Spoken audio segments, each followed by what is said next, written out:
बहुत सारे प्रश्न आए हैं, घણા બધા પ્રશ્ન આવ્યા છે, કેટલાક હિન્દીમાં છે, કેટલાક ગુજરાતીમાં, કેટલાક ઇંગ્લિશમાં. तो गुजराती प्रश्न का जवाब હું ગુજરાતીમાં આપીશ, हिंदी प्रश्नों का उत्तर मैं हिंदी में दूंगा, and English questions will be replied in English.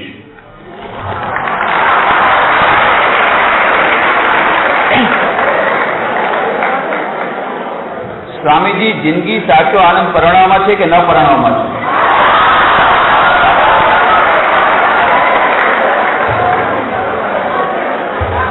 देखो भैया, दिल्ली का लड्डू जो खाए वो भी पछताता है, नहीं खाता वो भी पछताता है.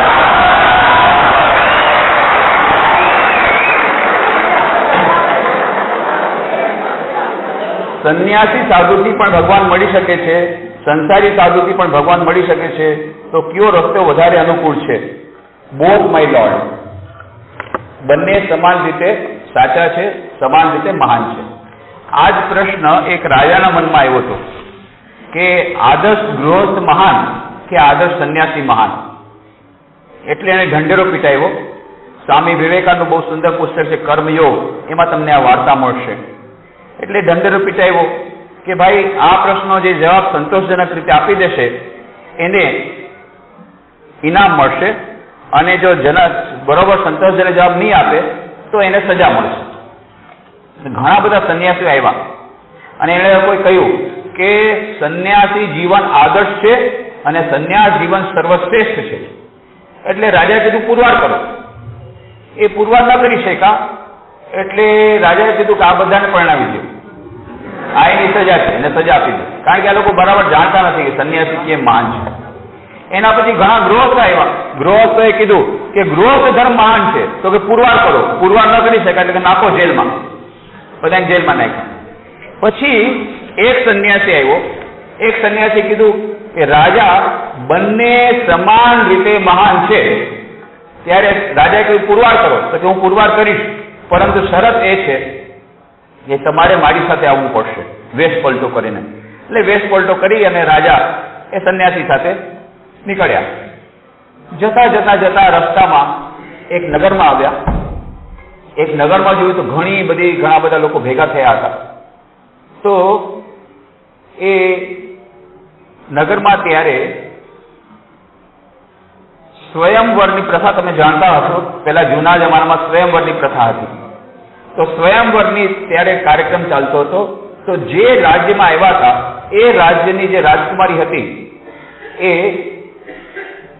બહુ જ સુંદર હતી, અને આ સ્વયંવર એના માટે ગોઠવવામાં આવ્યો હતો. આની પહેલા 3 સ્વયંવર ફેલ ગયા હતા, કારણ કે એને સૌથી સુંદર પતિ જોતો હતો અને એ મળ્યો નહીં. હવે આ વખતે સમસ્ત વિશ્વમાંથી કેટલા બધા રાજાઓ આવ્યા હતા, પોતાના ભાટ ચારણને લઈને બધા વાંચતે ગાતા બધા કરે છે અમારા રાજા આવા મહાન, અમારા રાજાના આવા ગુણ છે, ગુણગાન કરી રહ્યા છે. અને રાજકુમારી બેઠી છે હાથી ઉપર, એક પછી એક જાય છે ચારે તરફ, એમ કે નાના પડતી જાય છે. એટલે બધાને લાગ્યું કે આ વખતે પણ સ્વયંવર ફેલ જશે, ચોથી વાર. ત્યાં તો એક સન્યાસી હતો. એ સન્યાસી એક જંગલમાંથી બીજા જંગલમાં જતો હતો. વચમાં નગર પડ્યું. એને જોયું કે ઘણું મોટી મેદની જામી છે.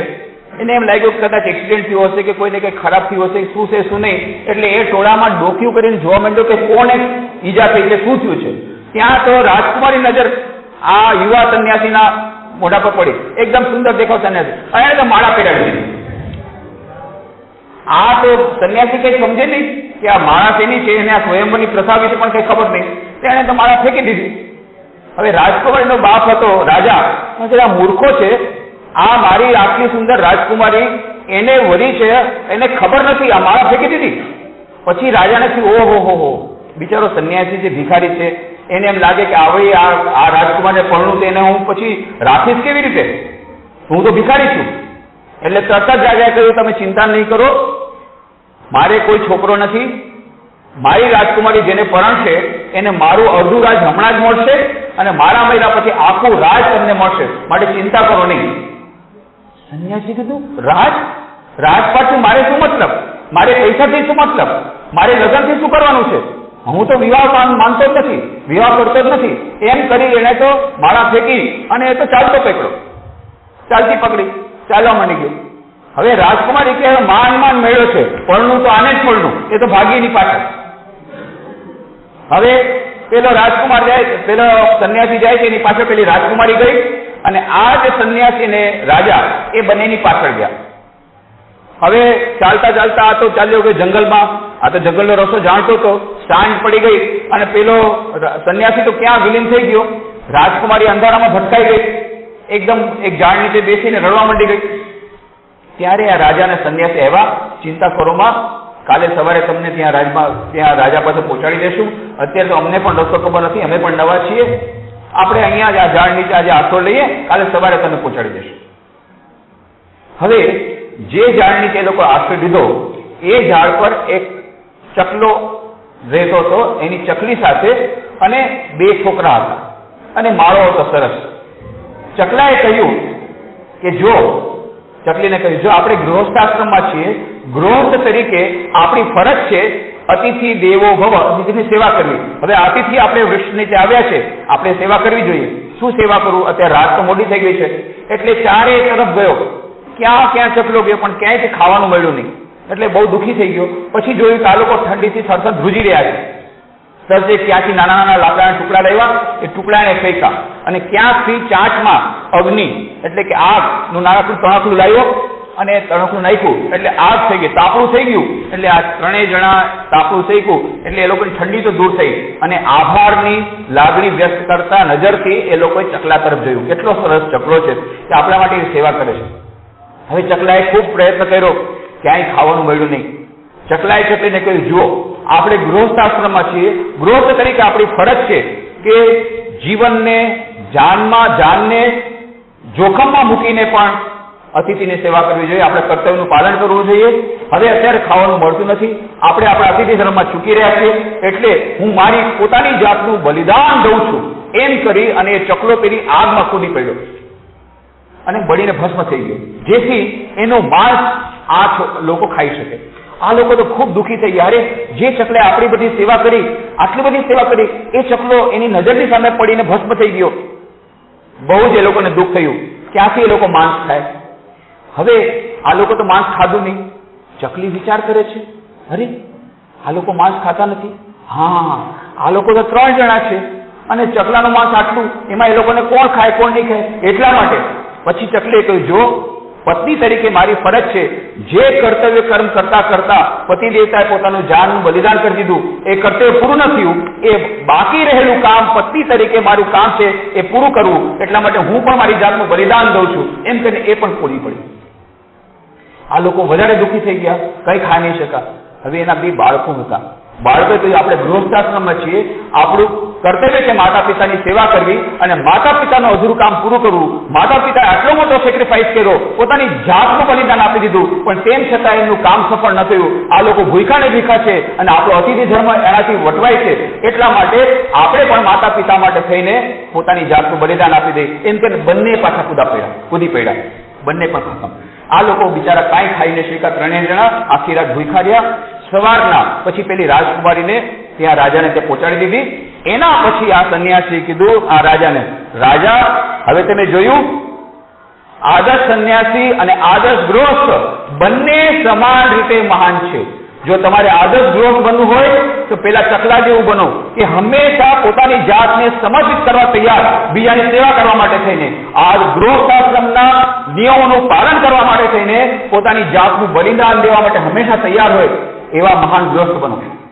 સંન્યાસી બનવું હોય તો પેલા સંન્યાસી જેવા બનો કે જેને આખા વિશ્વની સૌથી સુંદરમાં સુંદર સ્ત્રી, એને મન કાંઈ નથી, આખા વિશ્વનું રાજ્ય, આખા વિશ્વની દોલત એના માટે કાંઈ નથી. એવા મહાન ત્યાગી, એવા મહાન સંન્યાસી અને એવા મહાન ગૃહસ્થ, બંનેમાં કોઈ વધારે મહાન નથી, કોઈ ઓછું મહાન નથી, બંને સમાન રીતે મહાન છે.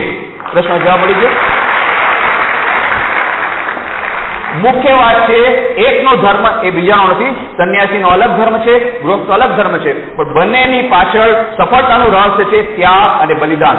જો ત્યાગ અને બલિદાનની ભાવના હશે તો આદર્શ ગૃહસ્થાશ્રમમાં રહીને પણ તમે ઈશ્વરની પ્રાપ્તિ કરી શકશો, મોક્ષની પ્રાપ્તિ કરી શકશો અને સાચી સફળતા, સાચું સુખ, સાચી શાંતિ અને અનંત સુખ, અનંત જ્ઞાન, અનંત આનંદ પ્રાપ્ત કરી શકશો.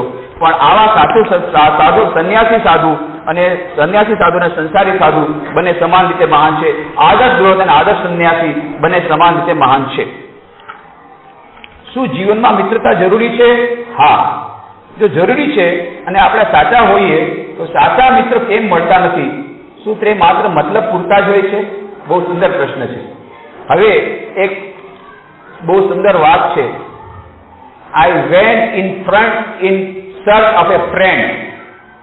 I could not get one. I went in search of a true friend. I could not get. I went to become a good friend. Friends were everywhere.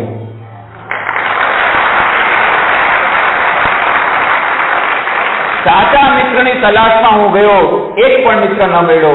હું સાચો મિત્ર બનવા ગયો, ચારે તરફ મિત્ર જ મિત્ર મળ્યા.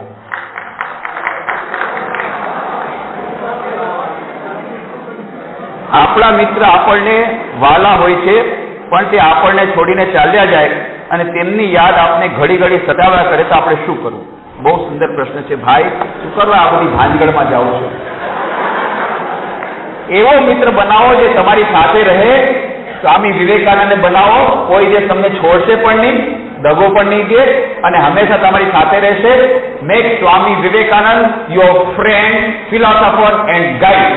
You will never have to weak, you will never have to repent. ક્યારે તમને હતાશા અને નિરાશા નહીં થાય. સ્વામી વિવેકાનંદ યુવાનોનો મિત્ર હતા, યુવાનોને બહુ ગમતા, પોતે યુવાન તરીકે જીવ્યા અને યુવાન તરીકે માત્ર 39 વર્ષની ઉંમરમાં 4 જુલાઈની રોજ 1902 ના રોજ એમણે મહાસમાધિ લઈ લીધી. He lived as a young man, he died as a young man, but he did not die. He is still continuing. આજે પણ તેઓ મિત્ર બનવા માટે તૈયાર છે, સૂક્ષ્મ રીતે છે. And he was, but he is the friend of all, particularly of youth. તમે એક પુસ્તક બહાર તમને મળશે, બહાર બુક સ્ટોલમાં, Swami Vivekananda the friend of all.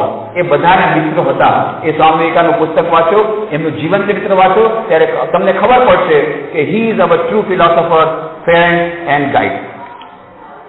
છોકરાઓ અને છોકરીઓ અત્યારના જમાનામાં વિજાતીય આકર્ષણથી પીડાય છે. તો આ વિજાતીય આકર્ષણને જીવન બરબાદ કરી શકે કે કેમ? અને એ જીવન બરબાદ કરતું હોય તો આમાંથી કેવી રીતે બચી શકાય? બહુ સુંદર પ્રશ્ન છે ભાઈ. પહેલી વાત તો છે, આજે વિજાતીય આકર્ષણ આજનું નથી, આ હજારો વર્ષોથી ચાલુ આવ્યું છે. તમે જો રામાયણ મહાભારતની વાર્તા સાંભળો.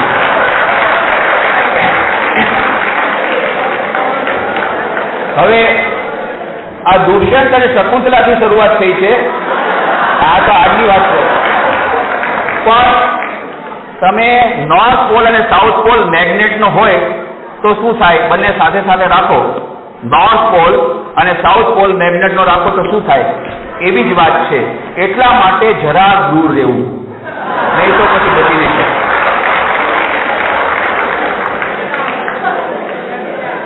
વિદ્યાર્થી અવસ્થા કોને કહેવાય? કે જે વિદ્યાનો અર્થી એટલે કે વિદ્યાર્થી, જે વિદ્યાનો અર્થી છે, એટલે કે જેને વિદ્યા મેળવવાની અત્યારે લાલસા છે, એ લોકોનું અત્યારે મુખ્ય બિઝનેસ છે, there main business is to study. એટલે તમારે મેઇન બિઝનેસમાં મન પડો. સાઇડ બિઝનેસમાં જ્યારે તમારો ધંધો, જ્યારે તમારો આ સ્ટડી પૂરી થઈ જાય, ડિગ્રી મળી જાય, સારી નોકરી મળે, પછી સારી છોકરીની તલાશમાં જજો, એની પહેલા નહીં. તો તમારું કેરિયર ડેવલપ થશે. અને નહીં તો વચમાં પાછા અટવાઈ જશો. કેટલા બધા મારી પાસે આવે છે, સ્વામીજી એટલું બધું ઇન્વેસ્ટમેન્ટ કર્યું, બીજાની પાછળ ચાલી ગઈ. અરે પણ કોણે કીધું ઇન્વેસ્ટમેન્ટ કરવાનું? અને એવી રીતે છોકરીઓ પણ આવે છે, બહેનો પણ આવે છે કે લ્યો મને તો કહેતો હતો તારા સિવાય મને કોઈ દેખાતું નથી, હવે બીજાને ફેરવું. પણ તો કરવા તમે જાઓ છો અત્યારે. જો આપણે પ્રેમ તો કરવો છે, બધાને પ્રેમ કરવું બહુ ગમે છે, પણ સાચી વાત બધાને પૂછીશું, તમને કેટલો પ્રેમ જોઈએ છે? બોલો.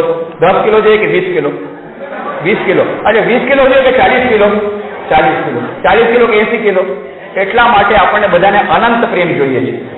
અને આપણે કોઈને 1000 કિલો પ્રેમ આપ્યો અને સામેથી 999 કિલો મળ્યો ને, આપણું મન ખરાબ થઈ જાય છે. બરાબર છે? સાચી વાત. એટલે આપણે એને પ્રેમ કરવો કે જેને આપણે જેટલો પ્રેમ કરીએ એટલો ને એટલો પ્રેમ આપણને પાછો આપે. પણ એવી કોઈ વ્યક્તિ તમને મળશે નહીં.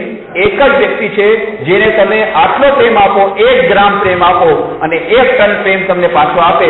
તમે સસીમ પ્રેમ આપો, બદલામાં તમને અસીમ પ્રેમ આપે. એનું નામ છે ઈશ્વર. ઈશ્વરને પ્રેમ કરો. ભક્તિ યોગ અને સ્વામી વિવેકાનંદનો પ્રેમ યોગ ગ્રંથ વાંચો તો તમને ખબર પડશે પ્રેમ કોને કહેવાય.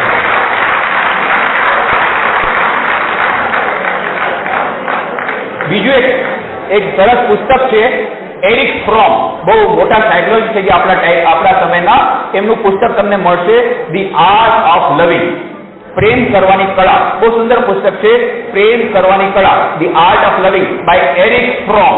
અને એમાં એમણે કહ્યું છે કે ધીરે ધીરે આપણે બધા જે પ્રેમની એવી બધી ભૂમિકાઓમાંથી પસાર થઈને ખરેખર આપણે પ્રેમનું ફુલફિલમેન્ટ જોતું હોય તો we have to love the infinite if we want to. એટલે માટે સ્વામી વિવેકાનંદ કહે છે, there can not be an infinite love, an eternal love between two finite realities which are changing all the time and their mood is also changing all the time.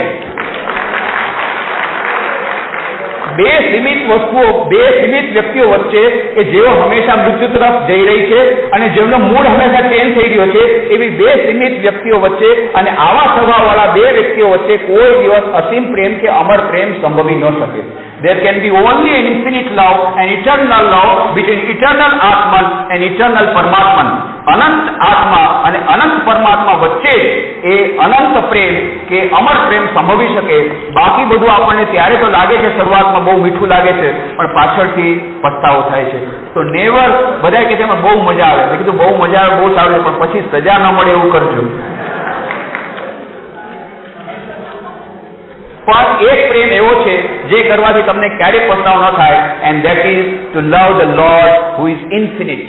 અનંત અસીમ ઈશ્વર જે આપણા દરેકના હૃદયમાં બેઠેલા છે, એમને દિલ દેવાથી કોઈ દિવસ પસ્તાવો નહીં થાય. બીજાને દિલ દેવાથી પસ્તાવો થાય છે. કેટલા લોકો પછી મારી પાસે આવે છે કે સ્વામીજી આવું થઈ ગયું. મેં કીધું ભાઈ, હવે જે થઈ ગયું, હવે નહીં કરતા ભૂલ. પણ હું એમ નથી કહેતો કે દેર કેન નોટ બી ટ્રુ લવ. ઘણા લોકો મારી પાસે આવે છે, એ લોકોએ ઘણા કેસ હું જાણું છું, એ લોકોએ 4 વર્ષ સુધી પ્રેમ કર્યો, પછી લગ્ન કર્યા, 1 વર્ષ સુધી સાથે રહ્યા, હમણાં 4 વર્ષથી ડિવોર્સનો કેસ ચાલી ગયો છે કોર્ટમાં. આ મોટા ભાગના આવા છે.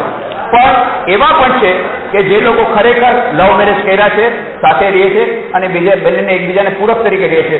એટલે મુખ્ય વાત છે, તમે અરેન્જ મેરેજમાં જાઓ કે લવ મેરેજમાં જાઓ, બંને જગ્યાએ પ્રોબ્લેમ છે ભાઈ. મેં કીધું ને, લગ્ન ન કરો તોય પ્રોબ્લેમ, લગ્ન કરો, લવ મેરેજ કરો તોય પ્રોબ્લેમ, અરેન્જ મેરેજ કરો તોય પ્રોબ્લેમ. થોડે થોડે સબ દુખી સુખી રામ કા દાસ.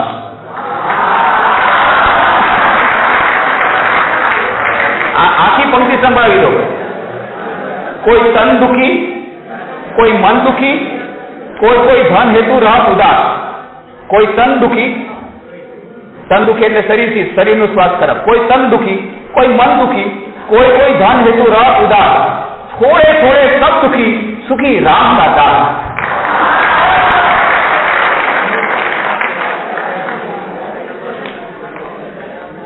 મને ભૂત પ્રેતના અભ્યાસમાં વધારે રસ છે.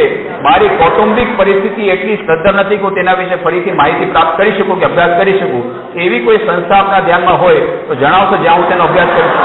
મારા બાપ, આ કોણ છે ભાઈ? ભૂત પ્રેતનો અભ્યાસ શું કરવા માંગો છો ભાઈ? ભૂત બનવું છે?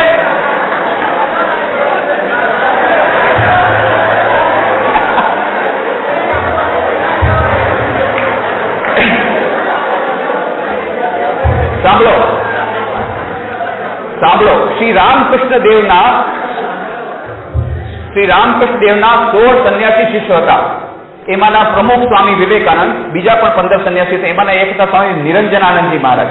એ સ્વામી નિરંજનાનંદજી મહારાજ આવી રીતે પ્રેત વિદ્યા શીખવા જતા. પછી શ્રી રામકૃષ્ણને ખબર પડી. એમણે નિરંજનાનંદ મહારાજ બોલાવ્યા. અરે, આ શું કરે છે? તું પ્રેત વિદ્યા શીખે છે? જો તને એક વાત કહું છું, જો તું દિવસ રાત ભૂતનું ચિંતન કરીશ તો તું ભૂત બનીશ, અને દિવસ રાત ભગવાનનું ચિંતન કરીશ તો ભગવાન બનીશ. અને ભગવાન બનવું છે કે ભૂત બનવું છે? તો આ બધું છોડ અને ભગવાનની ભક્તિમાં લાઈનમાં આવી ગયા. પછી નિરંજનાજી મહાન બની ગયા, એ ભૂત પ્રેત બધું છોડી દીધું. ભલા માણસ બની જતા નહીં એમાં.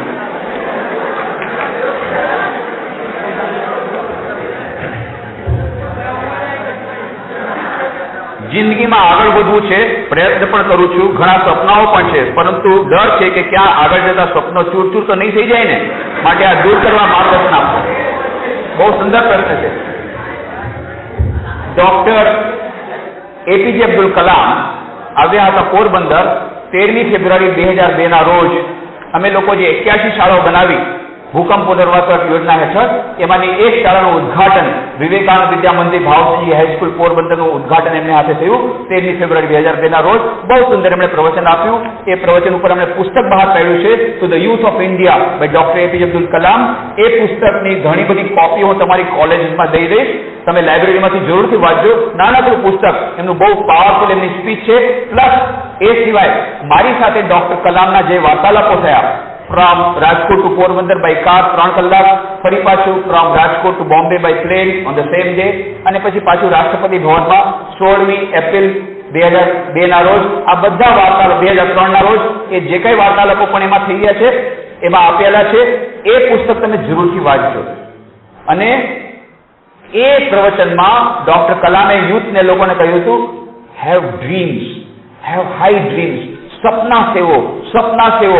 એક વાર સ્વપ્ન સાચા પડશે, સપના કદી છોડશો નહીં. અને ડોક્ટર કલામે પોતે કહ્યું, હું નાનો હતો ત્યારે હું સપનું સેવતો હતો કે હું એરોપ્લેન ચલાવીશ, અને એટલા માટે કાગળના પ્લેન ચલાવતો હતો. પાછળથી જુઓ, ત્યારે ન્યૂઝપેપર વેચતો હતો, ન્યૂઝપેપર વેચીને પોતાની સ્કૂલમાં ભણતા હતા, પણ પાછળથી એમણે કેવી મોટું રોકેટ ઉડાડ્યું, સેટેલાઇટ, જે તમારા ઇનસેટમાં કેટલી બધી એમની મોટી એમની ભૂમિકા હતી, બધું તમે જાણો છો. રોકેટ ઉડાડ્યું. સપના સેવા, સપના સેવા. એટલા માટે એમનું એકમાત્ર એમને કહેવાનું યુવાનોએ સપના સેવા જોઈએ. પરંતુ એક વાત છે, સપના સેવા સાથે સાથે એના માટે કઠોર પરિશ્રમ કરવો જોઈએ. તમારી નજર આકાશમાં હોવી જોઈએ, ખૂબ ઊંચે હોવી જોઈએ, પણ તમારા જમીન પર હોવા જોઈએ, તો તમારું સપના અવશ્ય સાચું પડશે.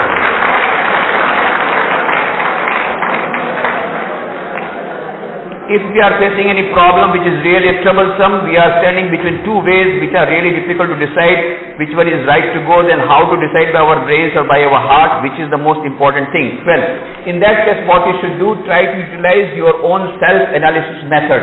Take out a pen and paper and try to work out alternative number 1, advantages and disadvantages.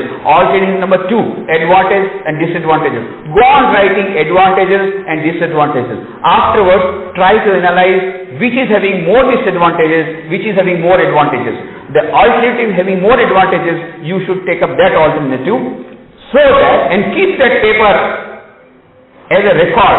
After 5 years, when you will find out, oh my God, there are so many disadvantages here in alternative number 1, then you can remind, I knew that there will be so many disadvantages, but disadvantages of the alternative number 2 were more, and so I never made a mistake. Whatever step I took under those circumstances was the right decision. There will be no repentance afterwards if you have an analytic analysis of your problems. That is number 1. If you are not able to do that by yourself, go to a person on whom you have got a confidence. No, that person will not misguide me, and he or she will understand my internal nature, and he or she will be sympathetic towards me. Go to such person and reveal your problems. Third, if you are not able to do that, if you are very much confused like Arjuna, go to Sri Krishna the Lord. Oh Lord, I do not know what is good and what is bad for me. I am entirely dependent on you. Grant me everything that I need for my good life. Please guide me along the right path so that I don't make a mistake. Go on praying like this, and you will get the right guidance from God directly. These are the 3 methods I have told you for getting out of the situation. Sir, you are speaking 3 languages very clearly. I want to know how many languages do you know? If I want to learn languages, what should I do? Well, I will not tell you how many languages I know, but very little. Of course, you know I know one or two more languages, that is not much. If you want to learn language, what you have to do is you have to live with the people who know those languages. Automatically you will learn. you have to live with the person who doesn't know any other language. Then he is your language. Then automatically you will be forced to learn the language. For example, when I was in Bengal, our servants would be always the person. I was given a duty where I have to always communicate with the servant, and he did not know anything than Bengali. He didn't know Hindi, he didn't know English, so I have to talk to him in Bengali. And so I used to talk to him in Bengali, and they all used to laugh very much. Beginning, when I started, after all I have to speak Bengali, so my Bengali was very, very entertaining for others. Now of course afterwards I learned the language proficiently, but in the beginning they used to make caricature of my language, Bengali, but I never stopped because I have to use the language. So go on, don't bother how many people are criticizing you. Go on speaking the language, right or wrong, and the right will come afterwards. Afterwards you will learn. And if you want to learn English, read English newspapers and listen to English commentary on radio, not on television, with closed eyes. Then the more you listen, the more you will be able to speak. That stands good for any language.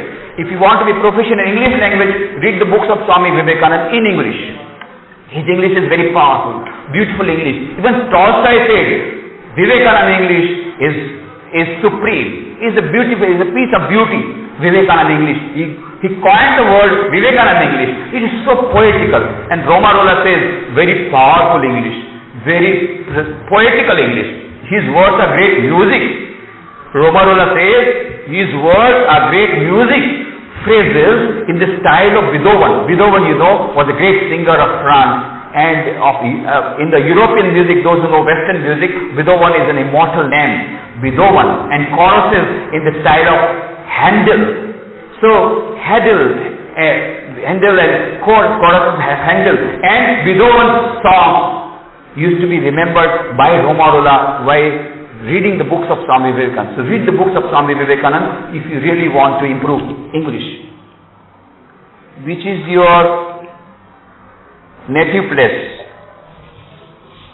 Which is your native place? Should I tell you? My native place is this world.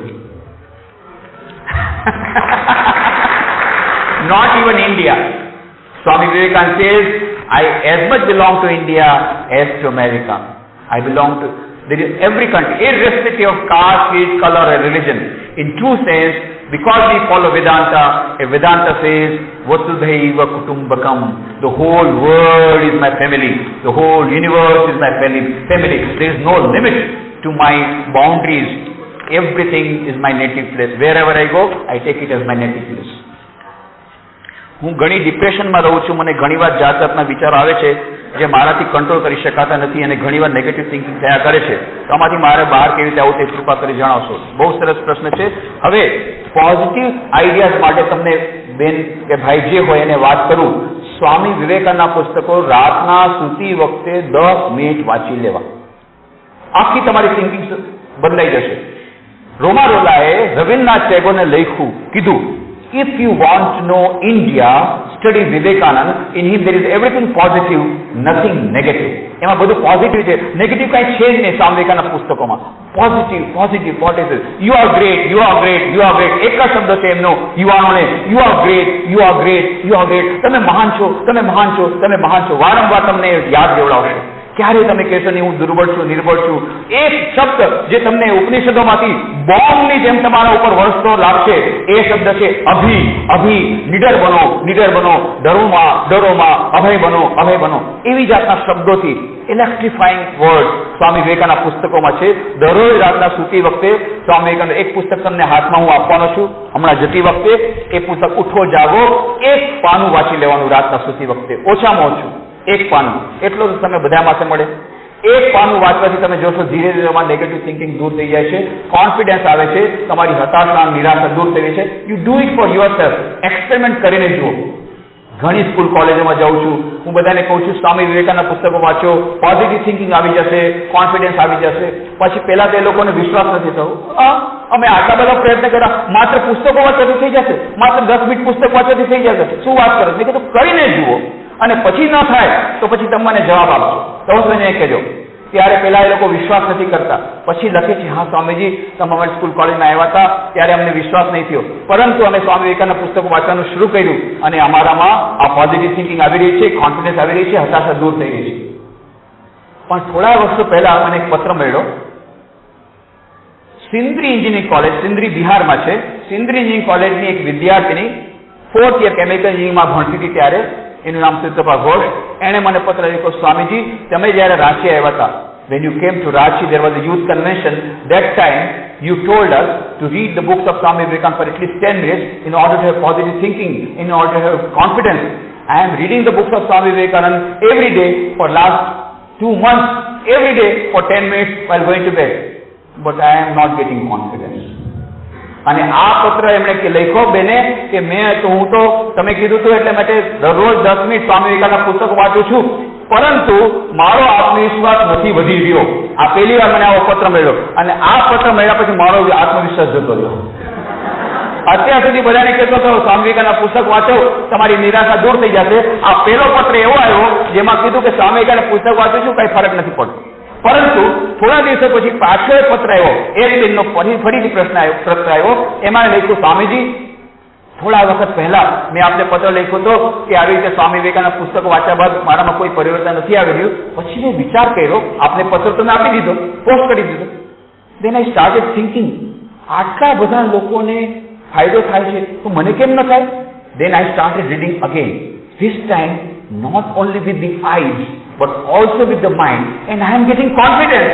એણે કહ્યું કે પછી મેં વિચાર કર્યો આટલા બધાને ફાયદો થાય કે મને કેમ ન થાય, એટલે ફરી વાર વાંચવાનું શરૂ કર્યું. આ વખતે ફક્ત આંખો દ્વારા નહીં, એકાગ્રતાપૂર્વક વાંચવાનું શરૂ કર્યું અને ખરેખર મારામાં આત્મવિશ્વાસ જાગી રહ્યો છે, મારી હતાશા નિરાશા દૂર થઈ રહી છે અને આ પત્ર વાંચ્યા પછી મારો પણ આત્મવિશ્વાસ વધી ગયો. એટલે આજે તમને આત્મવિશ્વાસપૂર્વક કહું છું, સ્વામી વિવેકાનંદના પુસ્તકો વાંચો, તમારો આત્મવિશ્વાસ જરૂર વધશે. કરીને જુઓ, ચેલેન્જ લઈને કહું છું. તો નેગેટિવ થિંકિંગ બધી દૂર થઈ જશે.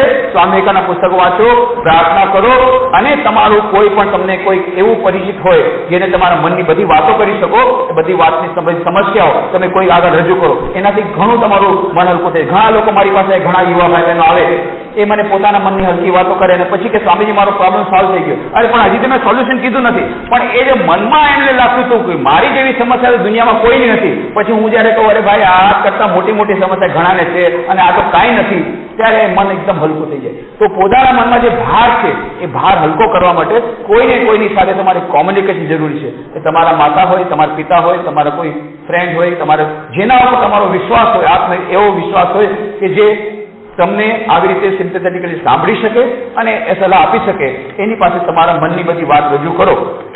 પણ એની પાસે નહીં રજૂ કરતા જે ઓલરેડી બ્રોડકાસ્ટિંગ સ્ટેશન હોય. મેં તમારી પ્રાઇવેટ વાત બધી જગ્યાએ કહી દઈશ. હા, હું નીતિમાં પણ માનું છું, પરોપકારમાં પણ માનું છું, ભક્તિભાવ પણ છે, આદર વિવેક પણ છે. હું પરોપકાર પણ ખૂબ કરતી હતી, પણ હવે તો પરોપકાર કરતા પણ બીક લાગે છે, કારણ કે અમુક વાર મારા પરોપકારનો કોઈ ઉપયોગ કરતું હોય, મૂલ્ય વિહોણો મારો પરોપકાર લાગે છે. શું આવી પરિસ્થિતિમાં મારા જેવું કોઈને પરોપકાર કરવાનું મન થાય ખરું? કોઈનું ભલું ઈચ્છીએ પણ એ જ બહુ બુરું ઈચ્છે ત્યારે એટલે આપણે હું પણ એક મનુષ્ય, મારે શું કરવું? બહુ સુંદર પ્રશ્ન છે ભાઈ. તમે ઓડિટોરિયમમાં જ્યારે તમે આવ્યા ને તો અહીંયા ગેટ બંધ છે એટલે તમે ન આવી શકે, આ રસ્તેથી તમે આવજો. આ જે ઓડિટોરિયમનો ગેટ છે, આ વચલો રસ્તો, એનાથી તમે બહારમાં તમે જાજો, મેઇન ડોર ઉપર લખેલું છે. શું લખેલું છે? કોઈને ખબર છે? હે? કર ભલા ઓ ભલા. બસ આને યાદ રાખો, તમારો પોતાનો મંત્ર છે, હું પોતે નથી મહેનત લખ્યું, તમે લોકો લખેલો છે. કર ભલા હો ભલા. કરનો સિદ્ધાંત છે જેવું કરશો તેવું પામશો. આજે અથવા કાલે અથવા પરમ દિવસે એ લોકોને પોતાની ભૂલ સમજાશે. ભલા કરને વાલે ભલાઈ કિએ જા. બહુ સુંદર એક ગીત છે, યાદ તમે સાંભળ્યું, ભલા કરને વાલે ભલાઈ કિए जा, बुरा करने वालों को बुरा करने दो, भला करने वाले भला करने दो. फायदा क्या होगा? अभी तो लोग गाली देंगे, पर बाद में जो भला करता है उसको उसका फल मिलेगा. कर्म का फल मिलता ही है. आज या कल या परसों कर्म का फल मिलता है. ઘણા લોકો મને કહે છે સ્વામીજી તમે કહો છો જેવું વાવશો તેવું લડશો, આંબલીનું ઝાડ વાવશો આંબલી મળશે, કેરીનું ઝાડ વાવશો કેરી મળશે. પણ મેં તો છે ને ગઈકાલે કેરી વાવી કેરીનું ઝાડ વાવ્યું અને મને આંબલી મળી. મેં આટલું સારું કામ કર્યું, આ બેન કે છે ને કે મેં આટલું સારું કામ કર્યું, મેં પરોપકાર કર્યો, એને બદલે મને આવી રીતે બદનામી મળી. મેં ગઈકાલે કેરીનું ઝાડ વાવ્યું, મને આજે આંબલી મળી. ચિંતા કરો માં, તમે ક્યારે કેરીનું ઝાડ વાવ્યું? ગઈકાલે. કેરી મળશે, આજે નહીં મળે. ક્યારે મળશે? 10 વર્ષ પછી. અને આ જે આંબલી મળી રહી છે એ 10 વર્ષ પહેલા જે વાવી હતી ને એ આંબલી મળે છે. એટલા માટે તમે ધૈર્ય રાખો, અવશ્ય મળશે. કેરીનું ઝાડ આવશે, કેરી અવશ્ય મળશે. સારું કરશો, સારું અવશ્ય મળશે. એક બહુ સુંદર ઉદાહરણ આપવામાં આવે છે. એક જહાજ જઈ રહ્યું હતું.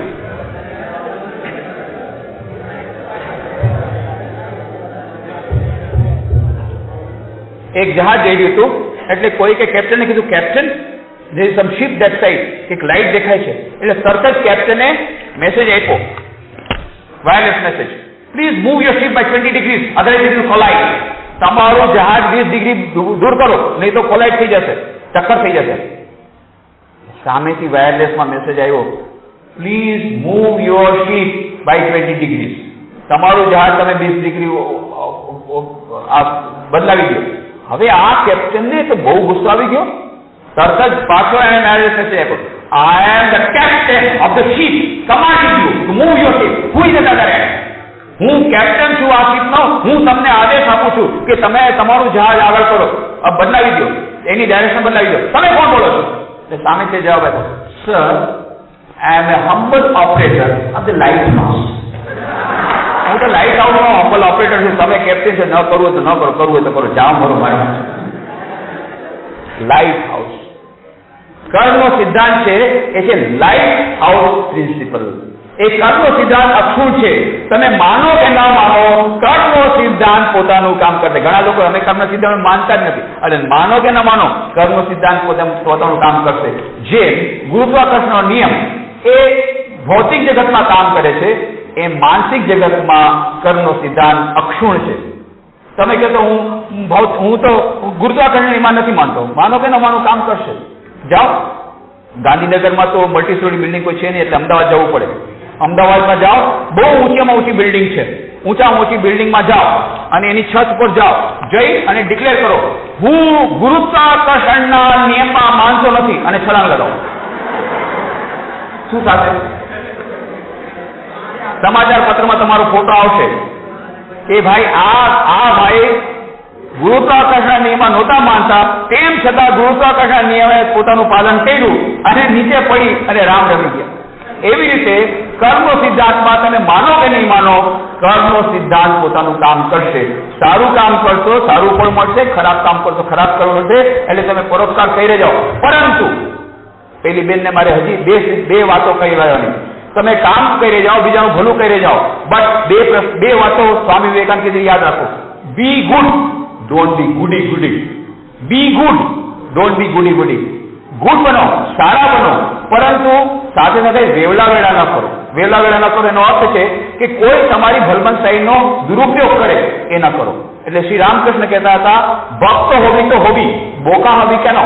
બંગાળીમાં કહેતા, ભક્ત હોવી તો હોવી, બોકા હોવી કેનો. અરે ભક્ત બનો, મૂર્ખ શા માટે બનો છો? મૂર્ખ નહીં બનવાનું. પરોપકાર જેવું કરો, પણ કોઈ તમારા પરોપકારનો, કોઈ તમારા ભલમનસાઈનો ગેરલાભ ઉઠાવે એવું પણ ન થવું જોઈએ. બી પ્રેક્ટિકલ ઓલ્સો સાયમલ્ટેનિયસલી. સાથે સાથે પ્રેક્ટિકલ પણ બનો, વ્યવહાર કુશળ પણ બનવું જોઈએ અને પરોપકાર પણ કરવો જોઈએ. બંને સાથે થવું જોઈએ.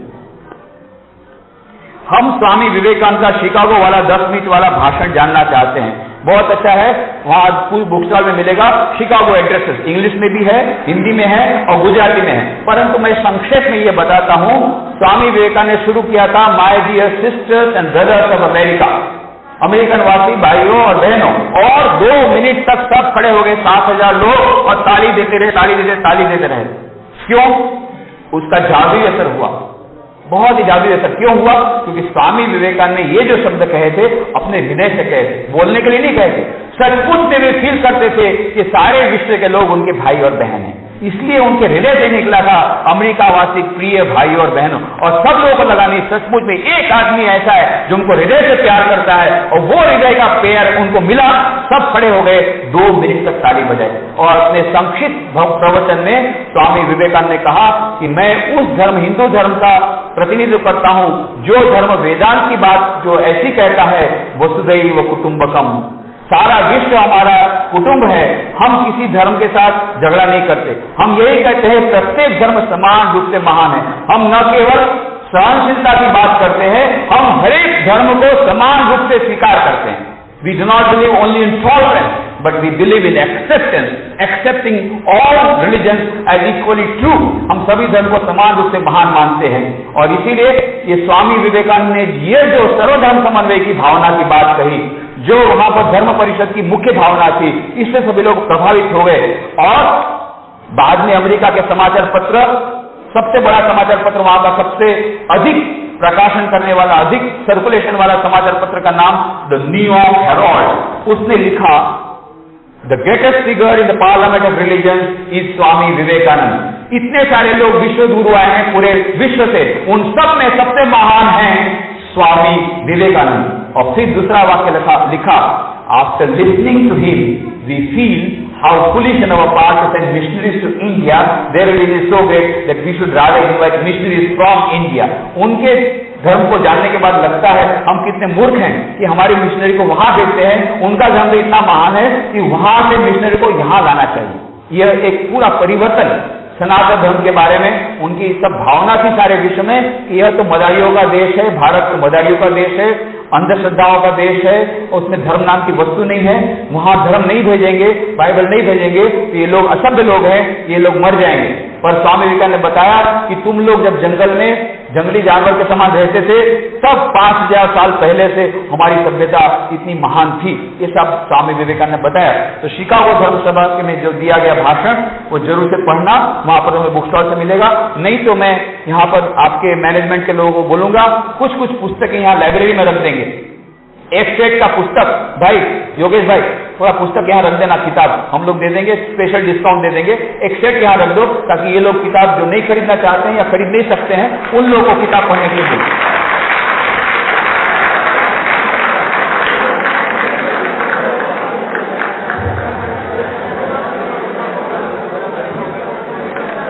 अच्छा, अभी समय तो बहुत हो गया, मैं कुछ प्रश्नों का जल्दी से उत्तर दे रहा हूं। मैं हमेशा लोगों की मदद करने के लिए तैयार रहता हूं। मुझे किसी की भी आदमी खुशी से खुशी मिलती है, दुख में दुख का अनुभव होता है। मैं इतना संवेदनशील व्यक्ति हूं, किसी भी खराब चीज को देख के मेरा मन व्याकुल हो जाता है, जिससे मेरे मन की शांति भंग हो जाती है। इस दुविधा में से बाहर निकलने का रास्ता बताएं भाई, इस दुविधा से मत निकलो। ये बहुत बड़ी अवस्था है। स्वामी विवेकानंद का भी ऐसा ही मन था, दूसरों के दुख से वो दुखित हो जाते थे। संवेदनशील बनना ही चाहिए। प्रत्येक व्यक्ति, आज हम लोग संवेदनशील विहीन हो गए, संवेदनशील प्रत्येक व्यक्ति को बनना चाहिए। दूसरों का दुख देखकर यदि हमारे मन में दुख ना आए तो फिर हम मनुष्य कहलाने के लायक, इंसान कहलाने के लायक नहीं, हमारे जानवर में कोई अंतर नहीं। परंतु एक बात है, संवेदन अवश्य होना चाहिए, संवेदनशील होना चाहिए, परंतु जैसा मैंने कहा हम लोग इप्रैक्टिकल नहीं होना चाहिए, व्यवहार होना चाहिए। इस संवेदनशीलता का उपयोग सेवा में करना चाहिए।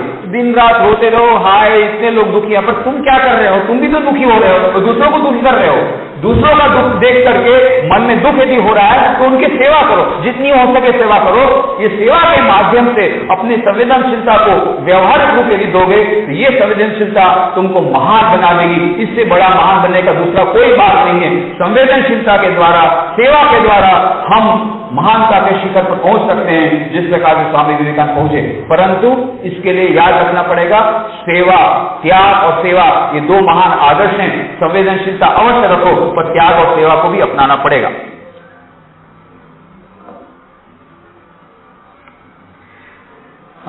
પૂજ્ય ગુરુજી, હું ઘણી વખત ઘણા સંકલ્પો કરતો હું છું, પણ તેને અનુસરી શકતો નથી, એનો ઉપાય જણાવો। ભાઈ, બધાની આ જ હાલત છે। સંકલ્પો તો ઘણા કરીએ છીએ પણ આચરણમાં મૂકી શકતા નથી। એટલા માટે શું કરવું જોઈએ? નંબર 1, સંકલ્પ શક્તિ વધારવી જોઈએ। Will power has to be strengthened. Will power વધારવો જોઈએ। એના માટે સરસ પુસ્તક તમને મળશે, how to develop will power. સંકલ્પ શક્તિ કેવી રીતે વધે, ઈચ્છા શક્તિ કેમ વધારશો, એના પુસ્તકો તમને બહાર મળશે અને તમારી લાઇબ્રેરીમાં પણ આવી જશે। નંબર 1 પણ એમાં તમને એક નાનકડો સક્સેસ ફોર્મ્યુલા કહી દઉં. આપણે વિલ પાવર કેવી રીતે વધારો એના માટે નાનકડો formula. Start with minimum, practice the easiest. Start with minimum, practice the easiest. ઓછામાં ઓછાથી શરૂઆત કરો અને જે તમારે સરળમાં સરળ હોય એનાથી શરૂઆત કરો. ફોર એક્ઝામ્પલ, તમે સંકલ્પ કર્યો, અત્યારે કોઈની પાસેથી તમે સાંભળી લીધું કે ભાઈ દંડ બેઠક કરવાથી આપણું સ્વાસ્થ્ય બહુ સુધરે છે, તો તમે અત્યારે કેટલી દંડ બેઠક કરો છો? 0. પણ તમારા મિત્ર કેટલું કરે છે? તમારો મિત્ર પહેલવાન છે, દરરોજ 100 દંડ બેઠક કરે છે. એટલે તમે શું કીધું? પહેલે દિવસથી મારે પણ 100 દંડ બેઠક કરવી છે, અને પહેલે દિવસે તમે 100 દંડ બેઠક કરવાનું શરૂ કર્યું. બીજે દિવસે હોસ્પિટલમાં ફિઝિયોથેરાપી પાસે ટ્રીટમેન્ટ લેવા માટે. તો પહેલે દિવસે 10 શરૂ કરો, ધીરે ધીરે 12, 15, 20 કરતા કરતા તમે 6 મહિનામાં તમારા મિત્રની જેમ 100 દંડ બેઠક કરતા થઈ જશો. એવી જ રીતે તમે અત્યારે દરરોજ 4 કલાક ભણો છો, પણ તમારો મિત્ર 12 કલાક દરરોજ અભ્યાસ કરે છે. હું પણ કાલથી 12 કલાક અભ્યાસ કરી બેઠા બેઠા 4 કલાક તો માંડ થયા દરરોજની જેમ. પછી 5મા કલાકમાં બગાસા ખાવાનું શરૂ કર્યું. વળી પાછા 6ઠા કલાકમાં અરે થોડુંક પાણી પી આવું, અરે થોડુંક આમ કરી આવું. ગમે એમ કરીને તમે ટાઈમ કાઢ્યો, 12 કલાક કર્યા, પણ એ ખરેખર તો ઓલા 4 કલાક ભણતા હતા એ નથી. એટલા માટે શું કરવું જોઈએ? Start with minimum. 4 માંથી 5 કલાક કરો. એક અઠવાડિયા માટે દરરોજ 5 કલાક તમે ભણો, એકદમ તમને સક્સેસ મળશે, તમને કોન્ફિડન્સ આવી જાય, વાહ 5 કલાક ભણવાનું શરૂ થઈ ગયું. હવે એક અઠવાડિયા પછી વધારીને 6 કલાક, પછી 7 કલાક, આમ ધીરે ધીરે વધારતા જાઓ. Start with minimum, practice the start with the practice the start with the practice the. બસ આનાથી શરૂઆત કરો. You will certainly get success. Will power તમારો એકદમ વધી જશે. હું માનું છું ત્યાં સુધી અત્યારે પ્રખ્યાત શબ્દ પ્રેમ એ સાચો અને લાયક નથી. આ એકમાત્ર આકર્ષણ અને ટાઈમપાસ છે, જેના કારણે અભ્યાસ, આત્મવિશ્વાસ અને વ્યક્તિત્વ પર માઠી અસરો પડે છે. મહેરબાની કરીને મારા મિત્રોને તે વાત થોડી ઊંડાણપૂર્વક સમજાવ વિનંતી. હવે ભાઈ મારે સમજાવી નહીં પડે, એ લોકો પોતાના અનુભવથી શીખશે. કારણ કે એ લોકો હું ગમે એટલું કરી માનવાના નથી કે એમાં બહુ મજા આવે સ્વામીજી, તમને ખબર ન પડે. પછી જયારે પડી જાય સ્વામીજી તમે પણ મેં તો પહેલાથી કીધું તો શુકરા ખાડામાં પડ્યા કે ના, ત્યારે તો પડવામાં બહુ મજા આવતી.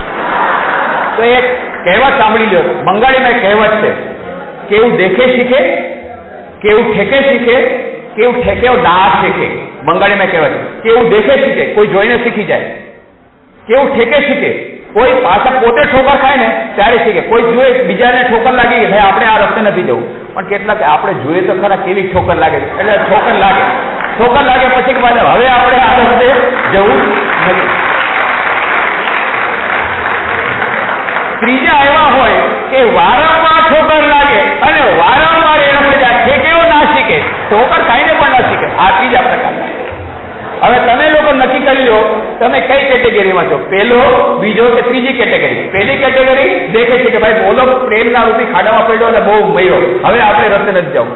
બીજા પ્રકારના એક વાર તો જોઈએ તો ખરા કે મજા કેવી આવે પડવાની, એક વાર પડ્યું, હવે નહીં ભાઈ બહુ થઈ ગયું, હવે નહીં. અને ત્રીજા એવા હોય પાછા વારંવાર પડે, વારંવાર પાછા એવા ને વાર. હવે તમે જે કેટેગરીમાં જાઓ જાઓ.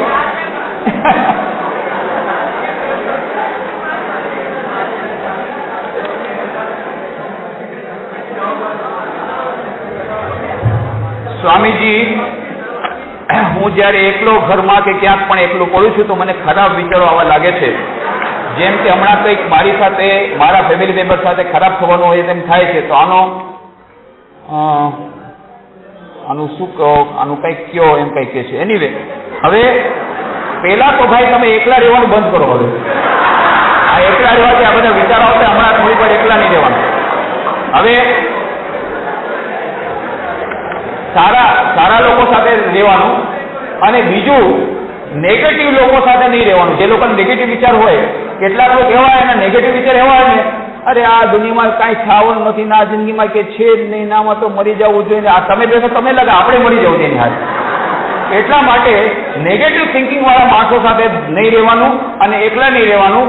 એવા લોકો સાથે રહેવાનો પ્રયત્ન કરો કે જેનું પોઝિટિવ થિંકિંગ છે. અને એવા લોકો ન મળે તો સ્વામી વિવેકાનંદના પુસ્તકોને સંગાત બનાવો, એ પુસ્તકો વાંચતા રહ્યો, હંમેશા પોઝિટિવ થોટ આવશે તો નેગેટિવ વિચારો પોતાની મેળે ચાલ્યા જશે. સ્વામી વિવેકાનંદ બધાને શરીરની મજબૂતાઈ અને નિરોગીની વાત કરતા, પરંતુ તેમને ડાયાબિટીસની બીમારી લાગી, એમના મરણે તેમનું મૃત્યુ થયું, તેના કારણે સમાજને તેમની વધારે સેવા લાભ મળી શક્યો ન હતો. તો શું સ્વામીજીએ બધાને સમજાવવું પણ પોતે અમલ કેમ ન કરી શક્યા? તો જુઓ, પહેલી વાત તો છે, આપણે હાઈ લેવલમાં જઈને સ્વામી વિવેકાનંદની આપણે એ એનાલિસિસ કરી બરાબર નથી.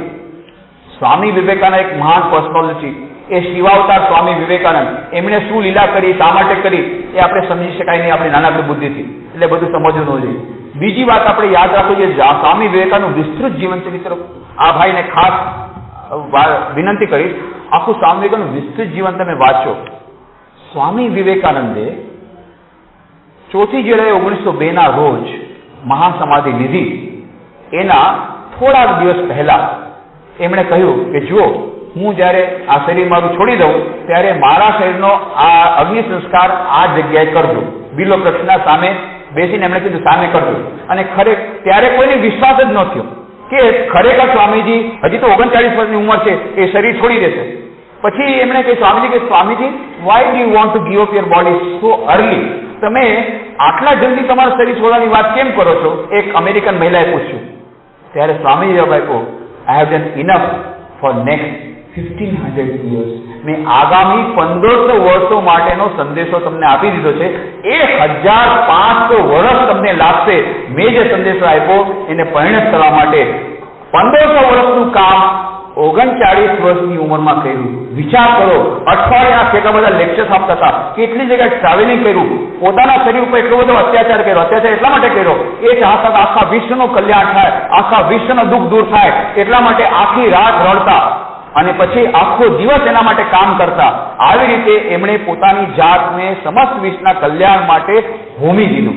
એટલે એની સાથે આપણે સરખામણી કરવા જઈએ, પરંતુ એ જયારે નાના હતા, યુવાન હતા, ત્યારે એમનું સ્વાસ્થ્ય કેવું હતું, કોઈની પણ સાથે એ ચેલેન્જ દેતા. અને પછીથી પણ જયારે પરિવ્રાજક અવસ્થામાં પડી ગયા, એના પછી પણ જયારે સંન્યાસી તરીકે અમેરિકામાં ગયા, બધાય એમનો શારીરિક જે શક્તિનો પણ પરચો મળ્યો હતો.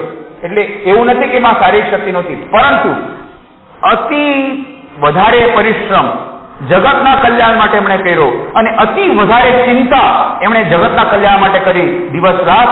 એના પરિણામે શરીર ઉપર આ થયું. પણ એક યંત્ર ઉપર કેટલું બધું તમે ભાર નાખી શકો? 39 વર્ષની અંદર એમણે કહ્યું 1500 વર્ષનું કામ મેં કરી નાખ્યું. તો આટલું બધું કામ એક શરીરે કર્યું, એ શરીર તો પડવાનું છે. પણ સ્વામીજીએ એમ નહોતું કહ્યું. પણ આપણે એમ માની છે સ્વામીજી તો મૃત્યુ થઈ ગયું એટલે એ જો જીવા હોત તો કેટલું સરસ થાત, આજે કેટલું જગતનું કલ્યાણ થાત. હું એમ કહું છું, આજે સ્વામી વિવેકાનંદ નથી, એનો તમને મારી પાસે કોઈ પુરાવો છે? નથી. એનો કોઈ પુરાવો છે? સ્વામી વિવેકાનંદે પોતે કહ્યું હતું Eric હેમન્ડને, "Each baby that I shall find it good to get outside of this body, to cast it off like a disused garment, but I shall not cease to work. I shall then inspire men everywhere until the world shall know that it is one with God." એવું કદાચ બની શકે કે હું આ શરીરને જૂના વસ્ત્રની માફક ત્યાગી દઉં, પણ હું કાર્ય કરતો ક્યારે નહીં અટકું. જ્યાં સુધી આ પૃથ્વી પર એક પણ વ્યક્તિ એવી છે જેને ઈશ્વર સાથે સાક્ષાત્કાર નથી થયો, ત્યાં સુધી હું અવિરત કાર્ય કરતો રહીશ. આજે પણ સ્વામી વિવેકાનંદ છે, સૂક્ષ્મ રીતે વિરાજમાન છે, પોતાના અક્ષરદેહમાં, પોતાના પુસ્તકોમાં વિરાજમાન છે. આજે પણ કેટલા લોકોને પ્રેરણા આપે છે. આજે પણ કેટલા લોકો પ્રેરણા પામી અને નવું જીવન પ્રાપ્ત કરી રહ્યા છે, નિરાશ હતાશામાંથી, ગર્તમાંથી બહાર નીકળી રહ્યા છે. કોણ કહે છે સ્વામી વિવેકાનંદ નથી? સ્વામી વિવેકાનંદ આજે પણ છે. એમનું જે જગત કલ્યાણનું કાર્ય અવિરત ચાલુ છે અને સતત પ્રેરણા બધાને આપતા રહે છે. એટલા માટે એ સ્વામી વિવેકાનંદનું જીવન, વિસ્તૃત જીવન વાંચવાની હું ભલામણ કરું છું. ત્યારે તમને આ બધા પ્રશ્નોનો જવાબ મળશે.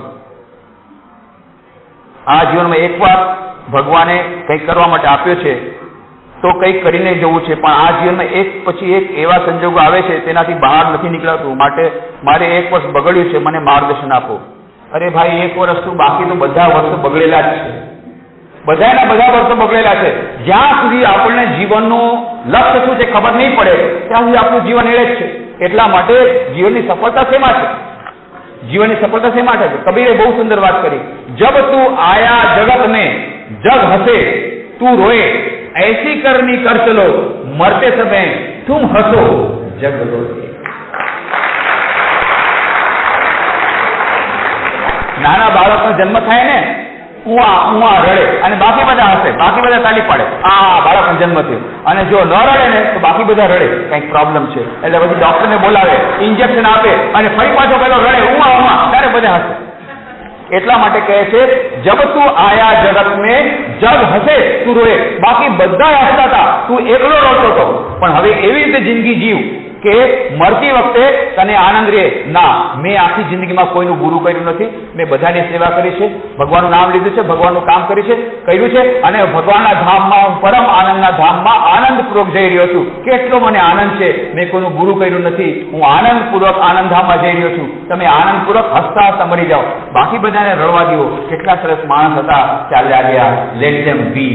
આ છે જીવનની સફળતાનું રહસ્ય. जब तू आया जगत में जग हंसे रोए, ऐसी करनी कर चलो, मरते समय तुम हंसो जग रोए. नहीं तो गोल्ड मेडल પણ મળી ગયું, સારામાં સારી નોકરી મળી ગઈ, સારામાં સારા પરિવાર પણ થઈ ગયો, સારામાં સારું ઘર થઈ ગયું, એર કન્ડિશન વ્હીકલ, લેટેસ્ટ મોડેલની કાર અને સાથે સાથે કેટલા બધા ઘરેણા, બધું આવીને આવ્યું. કોઈ સાથે નહીં જાય. આ શરીર જેના માટે કેટલી વાર બ્યુટી ક્લિનિકમાં ગયા, કેટલી વાર કેટલું બધું કર્યું, એના માટે ઇન્વેસ્ટમેન્ટ, કાંઈ નહીં જાય. બધું અહીંયા બળીને ભસ્મ. એક વાત, આપણા કર્મો આપણી સાથે જશે. જો આપણે કોઈનું સારું કર્યું હશે, જો આપણે ભલું કામ કર્યું હશે, જો આપણે એ દિવ્ય આત્માની સાથેનો સંઘાત થયો હશે તો દિવ્ય આત્મા તરફ પ્રયાણ કરશું. અને નહીં તો જો મટીરિયલ થિંગ્સ ઉપર ગયા હશું, મટીરિયલ થિંગની સાથે આપણે પણ મટીરિયલ સાથે ભળી જશું and everything will be zero. અને ત્યારે રડવું પડશે, હાય મેં જિંદગીમાં શું કર્યું. એલેક્ઝાન્ડર ધ ગ્રેટની જેમ રડવું પડશે. એલેક્ઝાન્ડર ગ્રેટનું નામ સાંભળ્યું? સિકંદર મહાન. એ જ્યારે ભારત આવ્યો ત્યારે એના ગુરુએ કીધું કે જ્યાં ભારત જાય છે ત્યાંથી કંઈક સારી વસ્તુ લઈ આવજે, ભેટ. તો શું લાવવું? તો કે બાકી બધી વસ્તુ તો મળે છે, પણ ત્યાં જેવા સંત મહાત્મા મળે છે ક્યાંય નથી મળતા, એક સંત મહાત્માને લઈ આવજો. એટલે એલેક્ઝાન્ડર આવ્યો, બધી જગ્યાએ જોયું, જંગલમાં જોયું, એક સંત મહાત્મા બેઠા હતા, એક ખડક પર ધ્યાન કરતા હતા, ઊંડા ધ્યાનમાં હતા. બહુ પ્રભાવિત થયો. પછી જયારે ધ્યાન પૂરું થયું ત્યારે સિકંદરે પાછળમાં ભાઈઓ જરા સાંભળો, સિકંદરે એની સાથે વાત કરવાનું શરૂ કર્યું અને બહુ પ્રભાવિત થઈ ગયા એના જ્ઞાનથી. પછી સિકંદરે કહ્યું કે ચાલો તમે મારા દેશમાં ચાલો, હું તમારા માટે સરસ રાજમહેલ બનાવી દઈશ અને બહુ સુંદર તમને કપડાં આપીશ અને સરસ ખાવાનું આપીશ. સિકંદરે પેલા મહાત્મા હસતા હસતા કે હું તારી સાથે કથા માટે આવું? મને તો કપડાની જરૂર નથી, આકાશ મારું વસ્ત્ર છે અને મારે મહેલની જરૂર નથી, આ વૃક્ષ નીચે હું બહુ આરામથી છું. ખાવાની મને જરૂર નથી, આ વૃક્ષ મને મીઠા ફળ આપે છે, નદી મને મીઠું જળ આપે છે, હું અહીંયા બહુ આનંદમાં છું, નદી પાસે વૃક્ષ સ્થળે, મારે ક્યાંય જવું નથી. ના તમારે આવવું જ પડશે. મેં મારા ગુરુને કીધું એક સંત મહાત્મા લાવીશ, હું તમારાથી બહુ પ્રભાવિત છે, તમારે આવવું જ પડશે. નહીં આવું. સિકંદર આજ સુધી કોઈ એની સામે ના કહેવાની હિંમત કરી નથી. અને સિકંદરને બહુ ગુસ્સો આવી ગયો. તરત જ મ્યાનમાંથી તલવાર કાઢી, નહીં આવો, હમણાં તમારું માથું ધડથી જુદું કરી નાખીશ. પેલા મહાત્મા જોરથી હસવા માંડ્યા, મૂર્ખ, આના કરતા વધારે મૂર્ખતાપૂર્ણ વાત આની પેલા નથી કરી. મૂર્ખ, તું જાણતો નથી તારી તલવાર મને કાપી શકે નહીં? તું જાણતો નથી અગ્નિ મને બાળી શકે નહીં? તું જાણતો નથી પાણી મને ભીગવી શકે નહીં? તું જાણતો નથી વાયુ મને સૂકવી શકે નહીં? નૈનમ ચિંદંતિ શસ્ત્રાણી નૈનમ દાતિ પાવક ન ચૈનમ કેદ્યંત્યાપો ન શોષેતિ મારુત અચ્છેદ્યોયમ અધાર્યોયમ અક્લેદ્યો અશોષેવચ નિત્ય સર્વગત સારું અચલોયમ સનાતન. હું એ સચ્ચિદાનંદ રૂપ બ્રહ્મ છું, એ જ અજર અમર આત્મા છું, મને કોઈ તલવાર કાપી શકે નહીં. જાણતો નથી? સિકંદર આજ સુધી કોઈ એની તલવારની સામે ઉભા રહેવાની હિંમત નતો કરતો અને આયા મહાત્મા જોરથી હસી રહ્યા છે. સિકંદર પોતે નર્વસ થઈ ગયો, એના હાથમાંથી તલવાર પડી ગઈ. અને પછી પેલા મહાત્માએ કહ્યું, મૂર્ખ, તું મને તારી સાથે પોતાના દેશમાં લઈ જવા માંગે છે? મારા ત્રિનેત્ર દ્વારા જોઈ શકું છું તું પોતે તારા દેશ સુધી પહોંચવાનો નથી. અને ખરેખર ઇતિહાસ કહે છે સિકંદર પોતાના દેશમાં પાછો નહોતો પહોંચી શક્યો, રસ્તામાં એનું મૃત્યુ થઈ ગયું. પણ જ્યારે મૃત્યુ થવાનું હતું એને બધાએ પોતાના સાગરીતોને કહ્યું, જો જ્યારે મને કબરમાં નાખજો ત્યારે મારા હાથ આમ ખાલી રાખજો, જેથી આખા જગતને સંદેશો મળી જાય કે સિકંદરે સમસ્ત વિશ્વ પર વિજય પ્રાપ્ત કર્યું પણ પોતાના પર વિજય પ્રાપ્ત ન કર્યો. એટલે ખાલી હાથે જઈ રહ્યો છે. પેલા મહાત્માએ પોતાના પર વિજય પ્રાપ્ત કર્યો, એ આનંદથી જઈ રહ્યો છે અને હું ખાલી હાથે જઈ રહ્યો છું.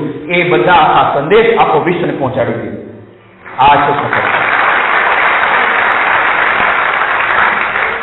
આવી સફળતા માટે પ્રયત્ન કરવાના છે. પૂજ્યશ્રી તમે કંપનીમાં એડવાઇઝર હતા તો પછી તમે આધ્યાત્મિકતાના માર્ગ પર વળ્યા તે વખતના તમારા સંજોગોને તમારા જવાબદાર કારણો જણાવશો. અમારી ઉંમરમાં તમને આધ્યાત્મિકતામાં રસ હતો કે નહીં? અચ્છા, હવે અમે લોકો જ્યાં બને ત્યાં સુધી પર્સનલ પ્રોબ્લેમ્સ, પર્સનલ ક્વેશ્ચન તમે નથી લેતા, વ્યક્તિગત પ્રશ્નો નથી લેતા. અમારા વિશે તમે ભૂલી જાઓ. હું એટલું જ કહીશ, સ્વામી વિવેકાનંદનું જીવન વાંચો, મારું જીવન વાંચીને તમને કંઈ ફાયદો નહીં થાય. સ્વામી વિવેકાનંદનું જીવન વાંચો, અત્યંત પ્રેરણાદાયી જીવન. કેવી રીતે સ્વામી વિવેકાનંદ એટલા મહાન વકીલના પુત્ર હતા, એટલા હોનહાર વિદ્યાર્થી હતા, કેટલી બધી એમનામાં તેજસ્વીતા હતી, કેટલી ઓજસ્વીતા હતી, અને તેમ છતાં એમણે સંસારનો ત્યાગ કર્યો અને આ માર્ગ લીધો. પણ અને માર્ગ શા માટે લીધો? સમસ્ત જગતના કલ્યાણ માટે અને આત્માના કલ્યાણ માટે. એટલે આ જેટલા લોકો આવે છે રામકૃષ્ણ મિશનની સ્થાપના સ્વામી વિવેકાનંદ કરી, એમાં જેટલા લોકો યુવકો આવે છે, કોઈ એન્જિનિયર હોય કે ડોક્ટર હોય કે ચાર્ટર્ડ એકાઉન્ટન્ટ હોય કે મહાન, એ લોકો ઘણી બધી જાતના એ ક્વોલિફાઈડ લોકો આવે છે. શા માટે આવે છે? સ્વામી વિવેકાનંદે એક મહામંત્ર આપ્યો હતો, આત્મનો મોક્ષાર્થમ જગત હિતાય છે. પોતાના આત્માના કલ્યાણ માટે અને જગતની સેવા કરવા માટે બલિદાન દેવું પડશે. કેટલાક લોકો, બધાને બલિદાન દેવાની જરૂર નથી, પણ કેટલાક લોકોએ બલિદાન દેવું પડશે પોતાના આત્મ સાક્ષાત્કાર માટે અને જગતની સેવા માટે. તો આવી રીતે કેટલાક લોકો આવ્યા છે, રામકૃષ્ણ મિશનમાં જોડાયા છે. હજી અમને ઘણા બધાની જરૂર છે. જેમ મેં વાત કરીને કે માત્ર 160 શાખા પેલો દેશ વિદેશમાં છે, 1000 કેન્દ્રો એવા છે દેશ વિદેશમાં જેનું સંચાલન અમે નથી કરી શકતા. અમારા ભક્તો અને મિત્રો કરે છે. એ લોકો પણ ચાહે છે રામકૃષ્ણ મિશનનું સંચાલન રહે, પણ અમે લોકો નથી કરી શકતા. કેમ? એફિલિએશન જો આપીએ તો તરત જ અમારે સંન્યાસીઓ ત્યાં 2-3 મોકલવા પડે. તો હવે સંન્યાસી ઝાડમાં તો ઉગતા નથી. 2-3 તોડીને મોકલી ગાંધીનગર, 2-3 તોડીને મોકલા અમદાવાદ, 2-3 તોડીને મોકલા સુરત. સંન્યાસી ઝાડમાં ઉગતા નથી. સંન્યાસી તો આ સમાજમાંથી જ આવશે, સ્વસ્થ સમાજમાંથી સંન્યાસીઓ આવશે. પણ અમારે જરૂર છે ઘણા સારા સંન્યાસીઓની. ઘણા વધી પણ રહ્યા છે, પણ ડિમાન્ડ સપ્લાય કરતા ઘણી આગળ છે. ડિમાન્ડ બહુ વધારે છે. ઘણા સારા વિદ્યાર્થીઓ આવી રહ્યા છે જોઈન કરવા માટે, પણ હજી એની સંખ્યા ડિમાન્ડ કરતા ઓછી છે. ઘણી બહેનો શારદા મઠમાં જોડાઈ રહી છે. બહેનો માટે શારદા મઠ અલગ સંસ્થા છે. રામકૃષ્ણ મિશન સંન્યાસીઓ માટે, સંન્યાસીઓ માટે શારદા મઠ છે. એની બ્રાન્ચ હમણાં વલસાડમાં ખુલી ગઈ છે. એનું હેડક્વાર્ટર કલકત્તામાં છે.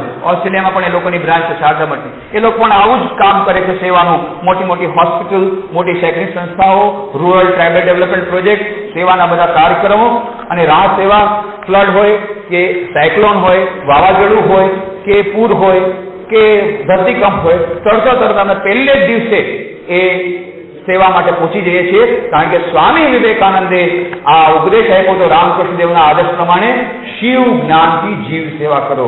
આનાથી મોટો કોઈ આધ્યાત્મિકતાનો માર્ગ નથી, શિવ જ્ઞાનથી જીવ સેવાનો. એટલા માટે ત્યાં બધા આવે છે. તમારે આવવું હોય તમે લોકો પણ જરૂરથી આવો. બધાને સંન્યાસી થવાની જરૂર નથી. જેમ મેં વાત કરી, આદર્શ ગૃહસ્થ અને આદર્શ સંન્યાસી બંને સમાન રીતે મહાન છે. તો તમે આદર્શ ગૃહસ્થ બનો, આદર્શ સંન્યાસી બનો. જો તમારે આદર્શ સંન્યાસી બનવું હોય, મોસ્ટ વેલકમ, પણ ગ્રેજ્યુએટ પૂરું કરીને. ગ્રેજ્યુએટ તો મિનિમમ જોઈએ.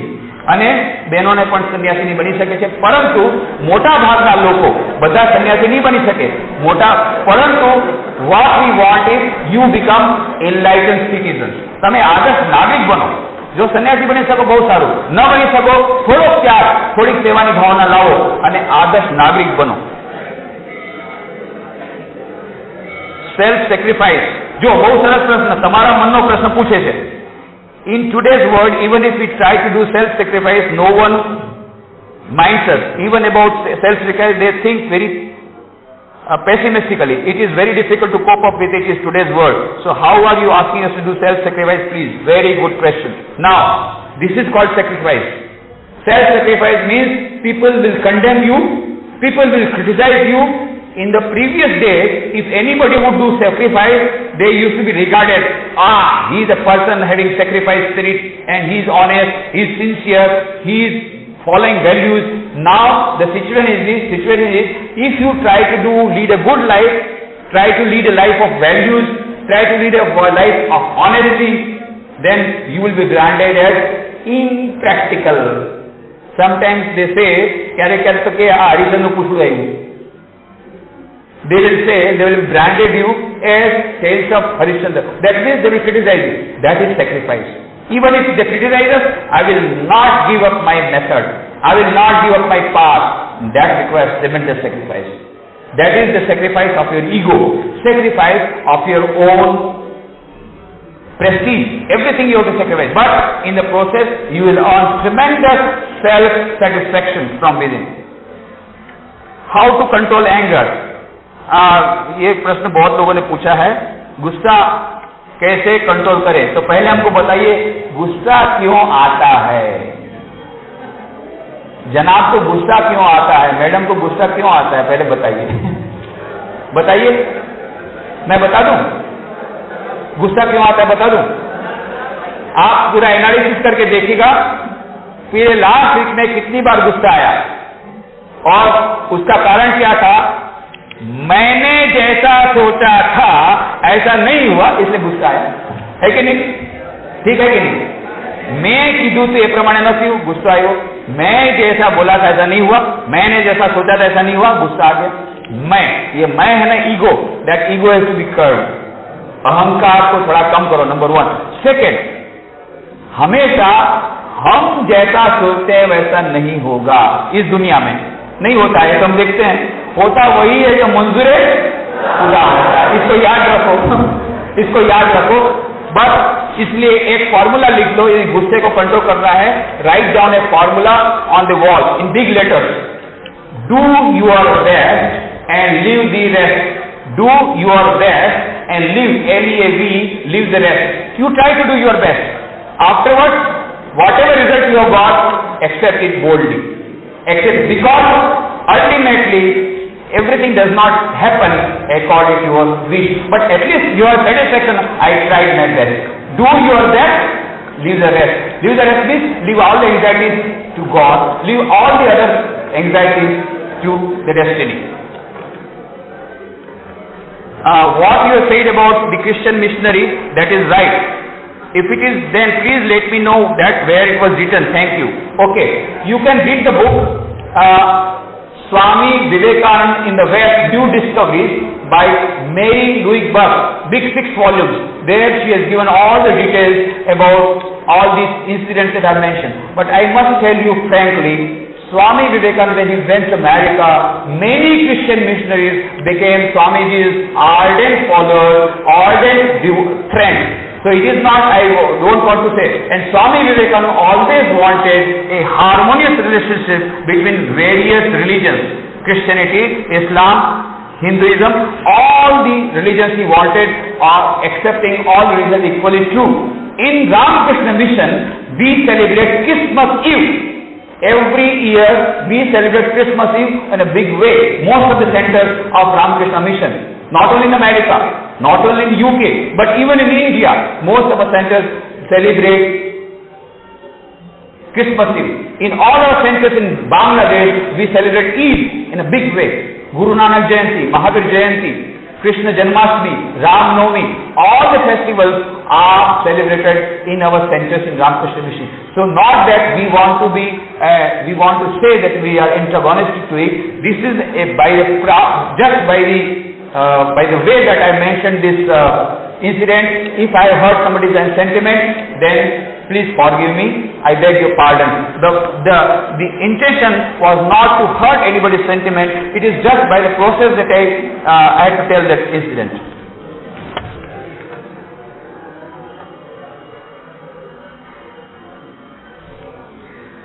સ્વામીજી, લોકોનું કહેવું છે કે અમુક સમય થતાં લોકોનું શારીરિક અને માનસિક ડેવલપમેન્ટ થતું નથી. શું અમે તે સ્ટેજ ઉપર છીએ? અમુક લોકો કહે છે કે હવે તમારી હાઇટ ન વધે કે શરીર સુદૃઢ ન બને તો પછી બાહ્ય પર્સનાલિટી કઈ રીતે દેખાડવી? શું બાહ્ય પર્સનાલિટી સિવાય લોકો પર ઇમ્પ્રેશન પાડી શકાય છે?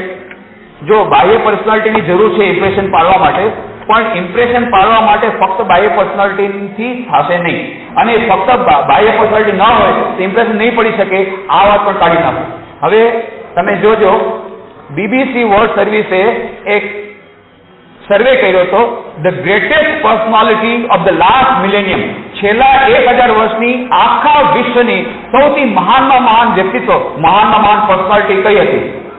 તમને ખબર છે શું જવાબ આવ્યો? આખા વિશ્વમાં, ભારતના લોકોની, આખા વિશ્વના લોકોએ વોટિંગ કર્યું, the greatest personality of the last millennium of the hall world. નામ બોલો, મહાત્મા ગાંધી. હવે એની એક્સટર્નલ પર્સનાલિટી કેવી સુંદર હતી, કેવા જાડા હતા, કેવા લાંબા હતા, કેવા ઊંચા હતા, દેખાવમાં કેવા સુંદર હતા, તમને ખબર છે? બરાબર? એટલે external personality is not the sole criteria for judging your total personality. બરાબર છે?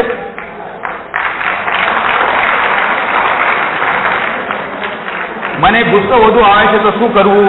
જો ભાઈ ગુસ્સો આવે ને ત્યારે માથામાં ઠંડુ પાણી નાખી દેવું, એકદમ ગુસ્સો શાંત થઈ જશે. જે આ સ્વામી વિવેકાનંદ નાનપણમાં એની માં એમ જ કરતા હતા, બિલેને બહુ ગુસ્સો આવતો, એના માથા પર શિવ શિવ શિવ કરીને નાખે. અને તમને જે ભગવાનમાં શ્રદ્ધા હોય એનો 10 વાર મંત્રનો જાપ કરી લેવો, અથવા તો ઓમ ઓમ ઓમ 10 વાર મંત્ર જાપ કરો, અથવા તમારા ઈષ્ટ દેવતાનું નામ મનમાં 10 વાર લઈ લેવું. પણ ક્યારે લેવું? ગુસ્સો આવવાની તૈયારી ત્યારે. ગુસ્સો આવ્યા પછી તો ભગવાનનું નામ, કોણ ભગવાનનું નામ લે? ભગવાન કોણ? પછી તો હાર ને પાપ એક તરફ, પછી આપણે કોઈ કંટ્રોલ ના રહે. ગુસ્સો આવવાની તૈયારી હોય ત્યારે 10 વાર ઓમનો મંત્રનો જાપ અથવા તો જે ઈષ્ટ દેવતાનું નામ તમે જપ કરી લો તો તમને આ ગુસ્સો શાંત થઈ જશે. સાચા શબ્દોમાં પ્રેમ શું છે તે જણાવી શકો શું તે આત્માથી આત્માનો મેળાપ છે. હવે આના માટે ભાઈ મારી પાસે ટાઈમ નથી, તમે એક કામ કરો, પ્રેમ યોગ નામનું પુસ્તક છે, રિલિજન ઓફ લવ, તમને બુક સ્ટોલમાંથી મળશે અથવા લાઇબ્રેરીમાં અમે આપશું. એ નાનકડું પુસ્તક છે, તમે વાંચો. અને આર્ટ ઓફ લવિંગ બાય એરિક ફ્રોમ, એ 2 પુસ્તક વાંચવાથી તમને બધી માહિતી મળશે. પણ really, as I told you, the real love can be between the infinite Atman and the infinite Paramatman, that is the eternal love. There is one question which is a personal question. I won't discuss because the time is up already. Time is already over. There are some personal questions. I would request you, please write to me your personal question, because or you meet me after the program is over. Program खत्म होने के बाद आप मुझे मिलिएगा, मैं आपके प्रश्नों का, व्यक्तिगत प्रश्नों का अलग से जवाब दूंगा. और यदि आपको जल्दी होगी, बहुत सारे प्रश्न, इतने सारे प्रश्न रह गए, इनका उत्तर मैं नहीं दे पाया हूं, उसमें से कुछ व्यक्तिगत प्रश्न हैं, entirely personal questions I have not been able to reply. Some of the representative questions I have already replied. Some questions I could not reply because of shortage of time. So what I would do is, what I would suggest is कि मैं क्या करता हूं कि यहां पर मेरी कुछ किताबें हैं, उसने मेरे प्रश्नों के उत्तर दिए हैं, कुछ आर्टिकल्स मेरे पब्लिश हुए, उसने क्वेश्चन के आंसर दिए हैं. ये सब की कॉपीज मैं यहां पर दे जाऊंगा. Number 1 in your colleges, that will be made circulated in the library. हाँ, तो ये लाइब्रेरी में सर्कुलेट हो जाएगी, उसमें मैं क्वेश्चन आंसर दे दूंगा. That is number 1. और उसमें से आपको बहुत प्रश्नों के उत्तर मिल जाएंगे. फिर भी और कुछ लोगों को तो मैं आज मिल लूंगा. दूसरा है, कितने लोगों ने मेरे को प्रश्न पूछा मन की शांति कैसे मिलेगी. बहुत लोगों ने प्रश्न पूछा है, डिप्रेशन में है, मन की शांति कैसे मिलेगी, और सच्चा सुख क्या है, सच्ची शांति क्या है, बहुत सारे ऐसे प्रश्न पूछे हैं. इन प्रश्नों का उत्तर मैं शाम को दूंगा. शाम को 6:30 बजे इंजीनियरिंग एसोसिएशन हॉल ना, स्टाफ ट्रेनिंग हॉल, बाद में अनाउंस कर देना, स्टाफ ट्रेनिंग हॉल कहां पर है बता देंगे. शाम को 6:30 बजे आधुनिक मानव शांति की खोज में, modern man in search of peace, आधुनिक मानव शांति की शोध में, इस सब्जेक्ट पर मैं बोलने वाला हूं. उसमें मैं ये सब जितने प्रश्न, बहुत सारे प्रश्न जो रह गए सुख शांति के विषय में, उनके उत्तर मैं दे दूंगा. उसमें जरूर आना. And that is open to all. You can come with your parents, with your friends. That is number 1. और कुछ यहाँ प्रश्नों के उत्तर, मेरी जो किताबें लिखी हुई है, व्यक्तित्व विकास गुजराती में किताब है, हिंदी में मेरे प्रश्नों के उत्तर हैं, और इंग्लिश में मेरे जो क्वेश्चन आंसर की सेशन हुए थे, वेदांत सेशन पब्लिश हुए थे, उनकी कॉपीज मैं यहाँ लाइब्रेरी में दे जाऊंगा. और मेरा ईमेल एड्रेस है info@rkmbm.com. info@rkmbm.com. और सेकंड ईमेल एड्रेस है Vadodara, @rkmbm.com. Ramakrishna Mission Vivekananda Memorial Vadodara, ये फुल नाम है. और Ramakrishna Mission Vivekananda Memorial Vadodara circuit house के ठीक सामने है. वहां कभी भी बड़ौदा जाओ तो आना आश्रम में. और पोरबंदर में जो नाम है उसका भी नाम है रामकृष्ण मिशन विवेकानंद मेमोरियल. तो वडोदरा @rkmbm.com, इससे भी प्रश्न पूछ सकते हो. और मेरा एड्रेस जो है, ये मेरा कागज है,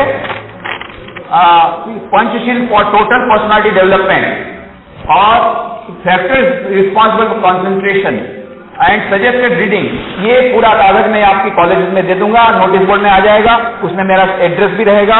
और साथ साथ में ये विवेक नोटबुक आपको मिलेगी, विवेक नोटबुक, ये विवेक नोटबुक बुक स्टॉल में है। इसमें लिखा है how to study effectively, hints for effective study. कई लोगों ने मुझे प्रश्न पूछा है कि याद नहीं रहता है और परीक्षा के समय कंफ्यूजन हो जाता है और कैसे पढ़ाई करना, लिखते समय याद नहीं रहता, ये सब इसमें दे दिया है, हाउ टू स्टडी इफेक्टिवली। ये है विवेक नोटबुक, इज अवेलेबल। इसमें मेरा एड्रेस भी है, ईमेल है, वेबसाइट है, सब कुछ आपको मिल जाएगा इस नोटबुक में। ये नोटबुक बाहर बुक स्टॉल में अवेलेबल है और हर एक पेज पे स्वामी जी का संदेश है और साथ साथ में यहाँ एकाग्रता का चार्ट है, हाउ टू कॉन्सेंट्रेशन का चार्ट है, ये सब यहाँ पर है। इसमें भी पंचशील दिया हुआ है, Panchsheel for total personal development. तो ये नोटबुक आप लोग ले लीजिए और अच्छी किताब खरीद लीजिए। और इसके और कुछ लोगों को अभी प्रश्नों के उत्तर के बाद नहीं, जिसको नहीं मिले, जिसका प्रश्न का उत्तर नहीं हुआ है, व्यक्तिगत प्रश्न है, पूरे प्रोग्राम खत्म होने के बाद मुझे अभी कभी मिल लीजिए या शाम को 6:30 बजे आइए, उसमें कई प्रश्नों के उत्तर मिल जाएंगे। शाम को भी लेक्चर के बाद भी आप मिल सकते हैं। These are the two alternatives। Third, आपकी लाइब्रेरी में कुछ किताब दूंगा और आप लोग मुझे प्रश्न पत्र लिख सकते हैं, आइदर बाय पोस्ट और by email, you can write to me. तो आप लोगों को मिलकर के बड़ी प्रसन्नता हुई। मुझे ध्यान का सेशन लेने की बहुत इच्छा थी पर अभी टाइम हो गया, 12:30 बज गया, इसलिए I think we will have to forgo, है ना। अभी तो ध्यान होगा नहीं, सब लोगों को जाने की जल्दी है, करना है ध्यान, करना है, सब लोग तैयार? अच्छा, कौन कौन लोग ध्यान करना चाहते हैं, हाथ ऊंचा करो। वाह, मैं तो भाई, ए भाई, कौन बोलता है कलयुग है, तो सब युग है। कॉलेज के लड़के ध्यान करना चाहते हैं भाई।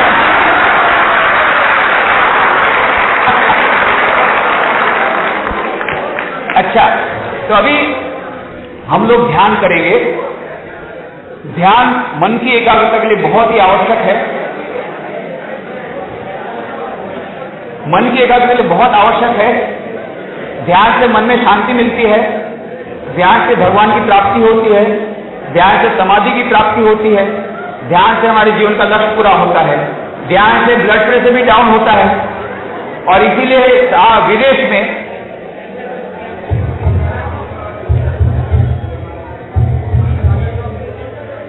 टाइम मैगजीन में 4 अगस्त 2003 का टाइम मैगजीन देखा होगा, फ्रंट पेज में हॉलीवुड एक्ट्रेस का फोटो था, ध्यान कर रही है, और भीतर में एक आर्टिकल था, आर्टिकल का नाम था जप से ओम, और उस आर्टिकल में लिखा था प्रतिदिन 1 करोड़ अमेरिकन लोग ध्यान प्रतिदिन करते हैं। और इतना ही नहीं, बोर्ड रूम में, एयरपोर्ट में, रेलवे स्टेशन में, कंपनियों में, स्कूल कॉलेजों में, सभी जगह ध्यान कक्ष शुरू हो गए। यूरोप में स्कूलों में ध्यान कंपलसरी हो गया, कई जगह पर, हॉलैंड में, सब जगह पर, और कई जगह पर उन लोगों ने ध्यान कक्ष शुरू कर दिए। और मैं गया था पिछले साल यूके, जैसा मैं बताया, international conference in disaster management पर। तो फिर वहां से यूरोप के सब सेंटर में गया, हॉलैंड, जर्मनी, फ्रांस, स्विट्जरलैंड से मुझे जाना था रोम में मेरे को वो वेटिकन सिटी देखने की बहुत इच्छा थी, पर मेरा वीसा उन लोगों ने एक्सटेंड नहीं किया, तो मुझे स्विट्जरलैंड से सीधा बंबई आना पड़ा। तो मैं जेनेवा से गया जुरिक, तो जेनेवा से जुरिक ट्रेन सीधी एयरपोर्ट के अंदर चली जाती है, जुरिक एयरपोर्ट नया उन्होंने बनाया, 3 स्टोरी बिल्डिंग, 3 स्टोरी का वो बहुत बड़ा एयरपोर्ट, उसमें आपको मल्टीप्लेक्स मिल जाएंगे, मार्केट प्लेस मिल जाएगी, सब कुछ मिल जाएगा। और वहां पर मैं, अभी मेरे को 1 घंटा बाकी था प्लेन छूटने में, तो मैं वो सब देख रहा था, एयरपोर्ट देखा, एक जगह बहुत बड़ा बोर्ड है, मेडिटेशन चेंबर, एयरपोर्ट पर, जुरिक एयरपोर्ट पर मेडिटेशन चेंबर, बहुत सुंदर मेडिटेशन चेंबर बनाइए। मतलब क्या होता है, आज सारी दुनिया में ध्यान के पीछे लोग पागल हो गए हैं। हालांकि उसमें ज्यादा लोग ब्लड प्रेशर डाउन करने के लिए, बाईपास सर्जरी को बाईपास करने के लिए, शारीरिक स्वास्थ्य के लिए, मन की शांति के लिए ध्यान करते हैं, और कोई खराब बात नहीं है। हमारे यहाँ तो ध्यान क्या करते हैं, ईश्वर की प्राप्ति हो जाती है, ये तो सब होगा, पर ईश्वर की प्राप्ति हो जाएगी, अनंत सुख, अनंत ज्ञान, अनंत आनंद मिल जाएगा यदि हम ध्यान कर सकें। तो ध्यान करना बहुत जरूरी है। At least you start with minimum 5 minutes of meditation morning and evening, और नहीं तो कम से कम 1 मिनट शुरू करो। कई लोग बोलते हैं अरे भाई ध्यान करने का टाइम कहां से मिलेगा। मैं कहता हूं भाई कितना देना पड़ेगा। मैं बोलता -90 मिनट। 90 मिनट में नहीं ले सकता। अरे भाई 90 नहीं, -90 मिनट। -90 मिनट का क्या मतलब होता है? -90 मतलब रोज सुबह 15-15 मिनट ध्यान करो, सुबह और शाम। तो कितना मिनट गया? 30 मिनट। 30 मिनट रोज ध्यान करोगे तो क्या होगा? 2 महीने बाद देखोगे कि तुम्हारी जो पढ़ाई जो 4 घंटे में होती थी वो 2 घंटे में हो जाती है, क्योंकि मन की एकाग्रता बढ़ गई। तो नेट गेन, तो गेन कितना हुआ? प्रॉफिट 2 घंटा। लॉस कितना हुआ? आधा घंटा। नेट प्रॉफिट कितना? कॉमर्स के स्टूडेंट बोलो 90 मिनट। तो 90 मिनट मैं तुमको दूंगा, तुमको मुझे नहीं देना है। I will give 90 minute. और सबको टाइम की तो बहुत शॉर्टेज है। तो किसी को बोलो भाई स्वामी जी किताब पर, बोलो स्वामी जी टाइम कहाँ है? तो टाइम मैं आपको दे रहा हूं। रोज ध्यान शुरू करो, रोज 90 मिनट एक्स्ट्रा। कॉमर्स के स्टूडेंट को टाइम डिपॉजिट की बात बोलता हूं। हर एक दिन सुबह में तुम्हारे अकाउंट में 86,400 सेकंड जमा होते हैं। किसी को भी 1 सेकंड कम मिलता हो बोलना। 86,400 सेकंड, 24 घंटा सबको मिलता है। उसका सदुपयोग करो, हो गया। नहीं किया, it can not be carried forward. ये बहुत बड़ा बढ़िया डिपॉजिट है। टाइम डिपॉजिट ऐसा है, कैरी फॉरवर्ड की इसमें सुविधा नहीं है। नेक्स्ट डे फिर से आपके अकाउंट में 86,400 सेकंड जमा होंगे। इसलिए क्या करना चाहिए? Utilise each and every second. 24 hours का एक टाइम टेबल बना लो। ये जैसे इसमें टाइम टेबल हमने बताया है, इसमें हाउ टू स्टडी फील्ड में सबसे पहला बताया है एक टाइम टेबल बनाओ। इतने बजे उठना, इतने बजे सोना, इतने बजे पढ़ना। नियमित time table, regularity of life will give you control over your life and control over your life will give you control over your mind. तो इस प्रकार से नियमित एक समय बना लो। सुबह कम से कम 1 मिनट प्रार्थना और 1 मिनट ध्यान। देखो कितना तुम्हारे लिए मैं कॉम्प्रोमाइज कर रहा हूं। 86,400 सेकंड्स में से तुमको केवल 1% मेरे को देना है। 99% तुम्हारा, केवल 1% मेरा। 86,400 डिवाइड बाय 100 कितना हुआ? 86,400 डिवाइड बाय 100 864 सेकंड। पूरा 15 मिनट नहीं होता है, 14.5 मिनट। तो क्या करना है? सुबह 1 मिनट प्रार्थना मिनिमम और 1 मिनट ध्यान, और शाम रात को सोते समय 1 मिनट प्रार्थना 1 मिनट ध्यान। कितना मिनट गई? 4 मिनट। और सुबह 5 मिनट उठ करके अच्छी सी किताब पढ़ना, पॉजिटिव थिंकिंग वाली किताब पढ़ना। स्वामी विवेकानंद की किताब पढ़ो, जो भी किताब को तुमसे मन में पावर आता है ऐसी किताब पढ़ो। सुबह उठ करके 5 मिनट, रात को सोते समय 5 मिनट। कितनी मिनट गई? 14 मिनट गई। बची कितनी? आधी मिनट। आधी मिनट क्या करोगे? आधी मिनट के लिए CID ऑफिसर बन जाओ। CID ऑफिसर बनने का मतलब होता है रोज रात को डायरी लिखना, आज 14.5 मिनट की भिक्षा स्वामी जी को दी कि नहीं, मुझे दी कि नहीं। कैसे? अच्छा मैंने तो कहा था कि रोज 1 मिनट प्रार्थना करना, 1 मिनट प्रार्थना की, 1 मिनट ध्यान किया, 5 मिनट स्वामी जी किताब पढ़ी कि नहीं। ये सब खुद लिख लेना। सेल्फ एनालिसिस के लिए आधा मिनट। ऐसे 14.5 मिनट की भिक्षा तुम हमको दोगे तो with in 3 months you will find tremendous development of your personality. Within 3 minutes you will find tremendous increase of concentration and confidence. ये सब तुम्हारे जीवन में परिवर्तन आना शुरू हो जाएगा। ये मैं जैसा बोल रहा है ऐसा करना तुम लोग शुरू कर दो। If you start, so 1 minute of meditation minimum. तो अभी मैं ध्यान की जो बात कर रहा था, ध्यान के बहुत सारे एडवांटेजेस हैं, उसमें अभी मैं नहीं जाऊंगा। ध्यान के बहुत सारे प्रकार हैं, उसमें भी नहीं जाऊंगा। किसी गुरु के पास से ध्यान सीख लेना चाहिए। परंतु जिन लोगों ने ध्यान, अभी हम लोग जो ध्यान करेंगे तब आपके गुरु ने आपको जिस प्रकार से ध्यान बताया सिखाया उसी प्रकार से आप ध्यान कीजिए। पर जिसने अभी तक गुरु ध्यान नहीं सिखाया किसी के पास से, उसके लिए मैं बहुत सरल तरीका बताता हूं। आंखों को बंद करके जब हम लोग ध्यान करेंगे तब अपने मन में सोचना है कि हमारे हृदय में एक ज्योत जल रही है, हमारे हृदय में दिव्य ज्योत जल रही है, और उस दिव्य ज्योत के भीतर में हमारे इष्ट देवता विराजमान है। जैसे तुमको राम के प्रति भक्ति है, कृष्ण के प्रति भक्ति है, जीसस क्राइस्ट को चाहते हो, भगवान बुद्ध को चाहते हो, स्वामी विवेकानंद को चाहते हो, जिससे प्रति तुम्हारा प्रेम है, जिस इष्ट देवता के प्रति, उस इष्ट देवी देवता की छवि को उसके भीतर में देखने का प्रयत्न करो। या तुमको कोई इष्ट देवी देवता अच्छे नहीं लगते हैं तो केवल दिव्य ज्योत के ऊपर प्रयत्न करो, और मन में सोचना कि मेरा मन धीरे धीरे शांत हो रहा है, मेरा मन दिव्यता की ओर जा रहा है, मेरा अज्ञान का अंधकार दूर हो रहा है, दिव्य ज्ञान की ओर मेरा मन जा रहा है। ऐसा पॉजिटिव थॉट भी उस समय होना चाहिए। और यदि चाहो तो थोड़ा थोड़ा दिव्य मंत्र का जाप भी कर सकते हो। ओम ओम ओम या कोई भी मंत्र तुम्हें अच्छा लगता है उस मंत्र का जाप भी मन में कर सकते हो। परंतु ऐसा याद रखना कि ध्यान के क्षणों में हम एक अलग देश में चले जाएंगे, दिव्य लोक में चले जाएंगे। उसके लिए पासपोर्ट नहीं चाहिए, वीसा नहीं चाहिए, एयरफेयर कुछ नहीं लगेगा, केवल चुपचाप बैठ करके उस दिव्य लोक की यात्रा करना है। तो दिव्य लोक की यात्रा के लिए सब तैयार हो? All are ready? अच्छा, अभी जब हम लोग ध्यान करेंगे तो बाकी जो जैसा अभी तुम लोग कुर्सी में बैठे हो वैसे सुखासन में भी बैठ सकते हो, पद्मासन में बैठ सकते हो, कुर्सी में बैठ के भी ध्यान हो सकता है, पर याद रखना पीछे का हिस्सा सीधा होना चाहिए। जो हमारा जो मेरुदंड है वो सीधा होना चाहिए, दोनों रज्जु सीधी होनी चाहिए। The backbone should be straight, the spinal cord should be straight. तो हमारे पीछे में 3 प्रकार की नाड़ियां हैं, ईड़ा, पिंगला और सुषुम्ना। बीच की जो सुषुम्ना नाड़ी है मूलाधार से लेकर के सहस्रार तक वो कुंडलिनी शक्ति प्रवाहित होती है। इसलिए ये जो मेरुदंड है, दैट स्पाइनल कॉर्ड है, दैट शुड बी स्ट्रेट। ये एक ही बात है और मन में क्या सोचना है उसके बारे में बता दिया। अब ध्यान हम लोग जब शुरू करेंगे तो हम देखते हैं हमारा मन इधर उधर बहुत भटकता है, बंदर के समान बहुत भटकता है। इसलिए क्या करना चाहिए, उस समय हम लोग एक गीत यहां पर रख देंगे। गीत के ऊपर ध्यान नहीं करना है, ध्यान अपने इष्ट देवता के ऊपर करना है, परंतु ज्यादा से ज्यादा जाएगा तो गीत पर जाएगा। वो गीत से मैं सभी जगह ध्यान कराता हूं, बहुत अच्छा गीत है, स्वामी विवेकानंद का बहुत ही फेवरेट गीत, अत्यंत प्रिय भजन, रामकृष्ण देव का भी बहुत प्रिय भजन। नरेंद्र स्वामी विवेकानंद बहुत बड़े गायक थे, बेनी उस्ताद के पास उन्होंने संगीत की साधना की थी और रामकृष्ण देव भी बहुत बड़े गायक थे। जब रामकृष्ण देव के पास स्वामी विवेकानंद कॉलेज के विद्यार्थी थे नरेंद्र नाथ दत्त के रूप में, जब भी आते थे तो रामकृष्ण देव बोलते थे गीत गा, नरेंद्र गीत गा, और नरेंद्र गीत गाते थे।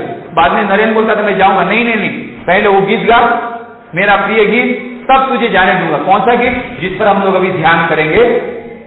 वो गीत लिखा है अंतिम मुगल सम्राट बहादुर शाह जफर ने, तुझसे हमने दिल को लगाया, जो कुछ है सो तू ही है, एक तुझको अपना पाया, जो कुछ है सो तू ही है। बहुत अच्छा गीत है, उसकी कैसेट भी तुमको बाहर मिलेगी, सॉन्ग संपदा में था पार्ट 4। उसमें हालांकि ये सूफी संत थे और वेदांत का सारा संदेश उसमें आ गया। सबके मकान दिल का मकीन, तू कौन सा दिल है जिसमें नहीं तू, हर एक दिल में तू ही समाया, जो कुछ है तो तू ही है। ये सब पूरा गीत सुनोगे तो पूरे वेदांत का सार उसमें आ जाता है। तो हम लोग गीत के प्रारंभ से ध्यान शुरू करेंगे। ध्यान के समय पिन ड्रॉप साइलेंस प्लीज। जो पिन ड्रॉप साइलेंस न रख सके वो चुपचाप दरवाजे के बाहर जाएंगे और फिर जब किताब वितरण के समय वापस आ जाएंगे किताब चाहिए तो। परंतु अभी ध्यान के समय दूसरों को डिस्टर्ब मत करना, बिल्कुल आवाज नहीं होना चाहिए। पिन ड्रॉप साइलेंस, मन को एकदम शांत रखो और ये गीत जब चल रहा हो तो अपने इष्ट देवता पर मन ही मन में चिंतन करो कि मुझ में दिव्यता का उदय हो रहा है, मेरा दिव्य ज्ञान आ रहा है मुझ में और अज्ञान का अंधकार दूर हो रहा है। इस प्रकार से पॉजिटिव फीलिंग, दिव्य आनंद का अनुभव करने का प्रयत्न हम करेंगे और ये हमारी जो अनुभूति है हमारे सारे जीवन के लिए एक बहुत बड़ी अनुभूति हो जाएगी। याद रखना, आज का दिन बाद में याद रहेगा तुमको कि कैसी दिव्य अनुभूति हमको हो गई थी। उस दिव्य अनुभूति के लिए तैयार हो जाओ। अब हम लोग गीत शुरू करेंगे।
तो ये चाहती हूँ उनका जो प्रोसेस हुआ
शांति शांति।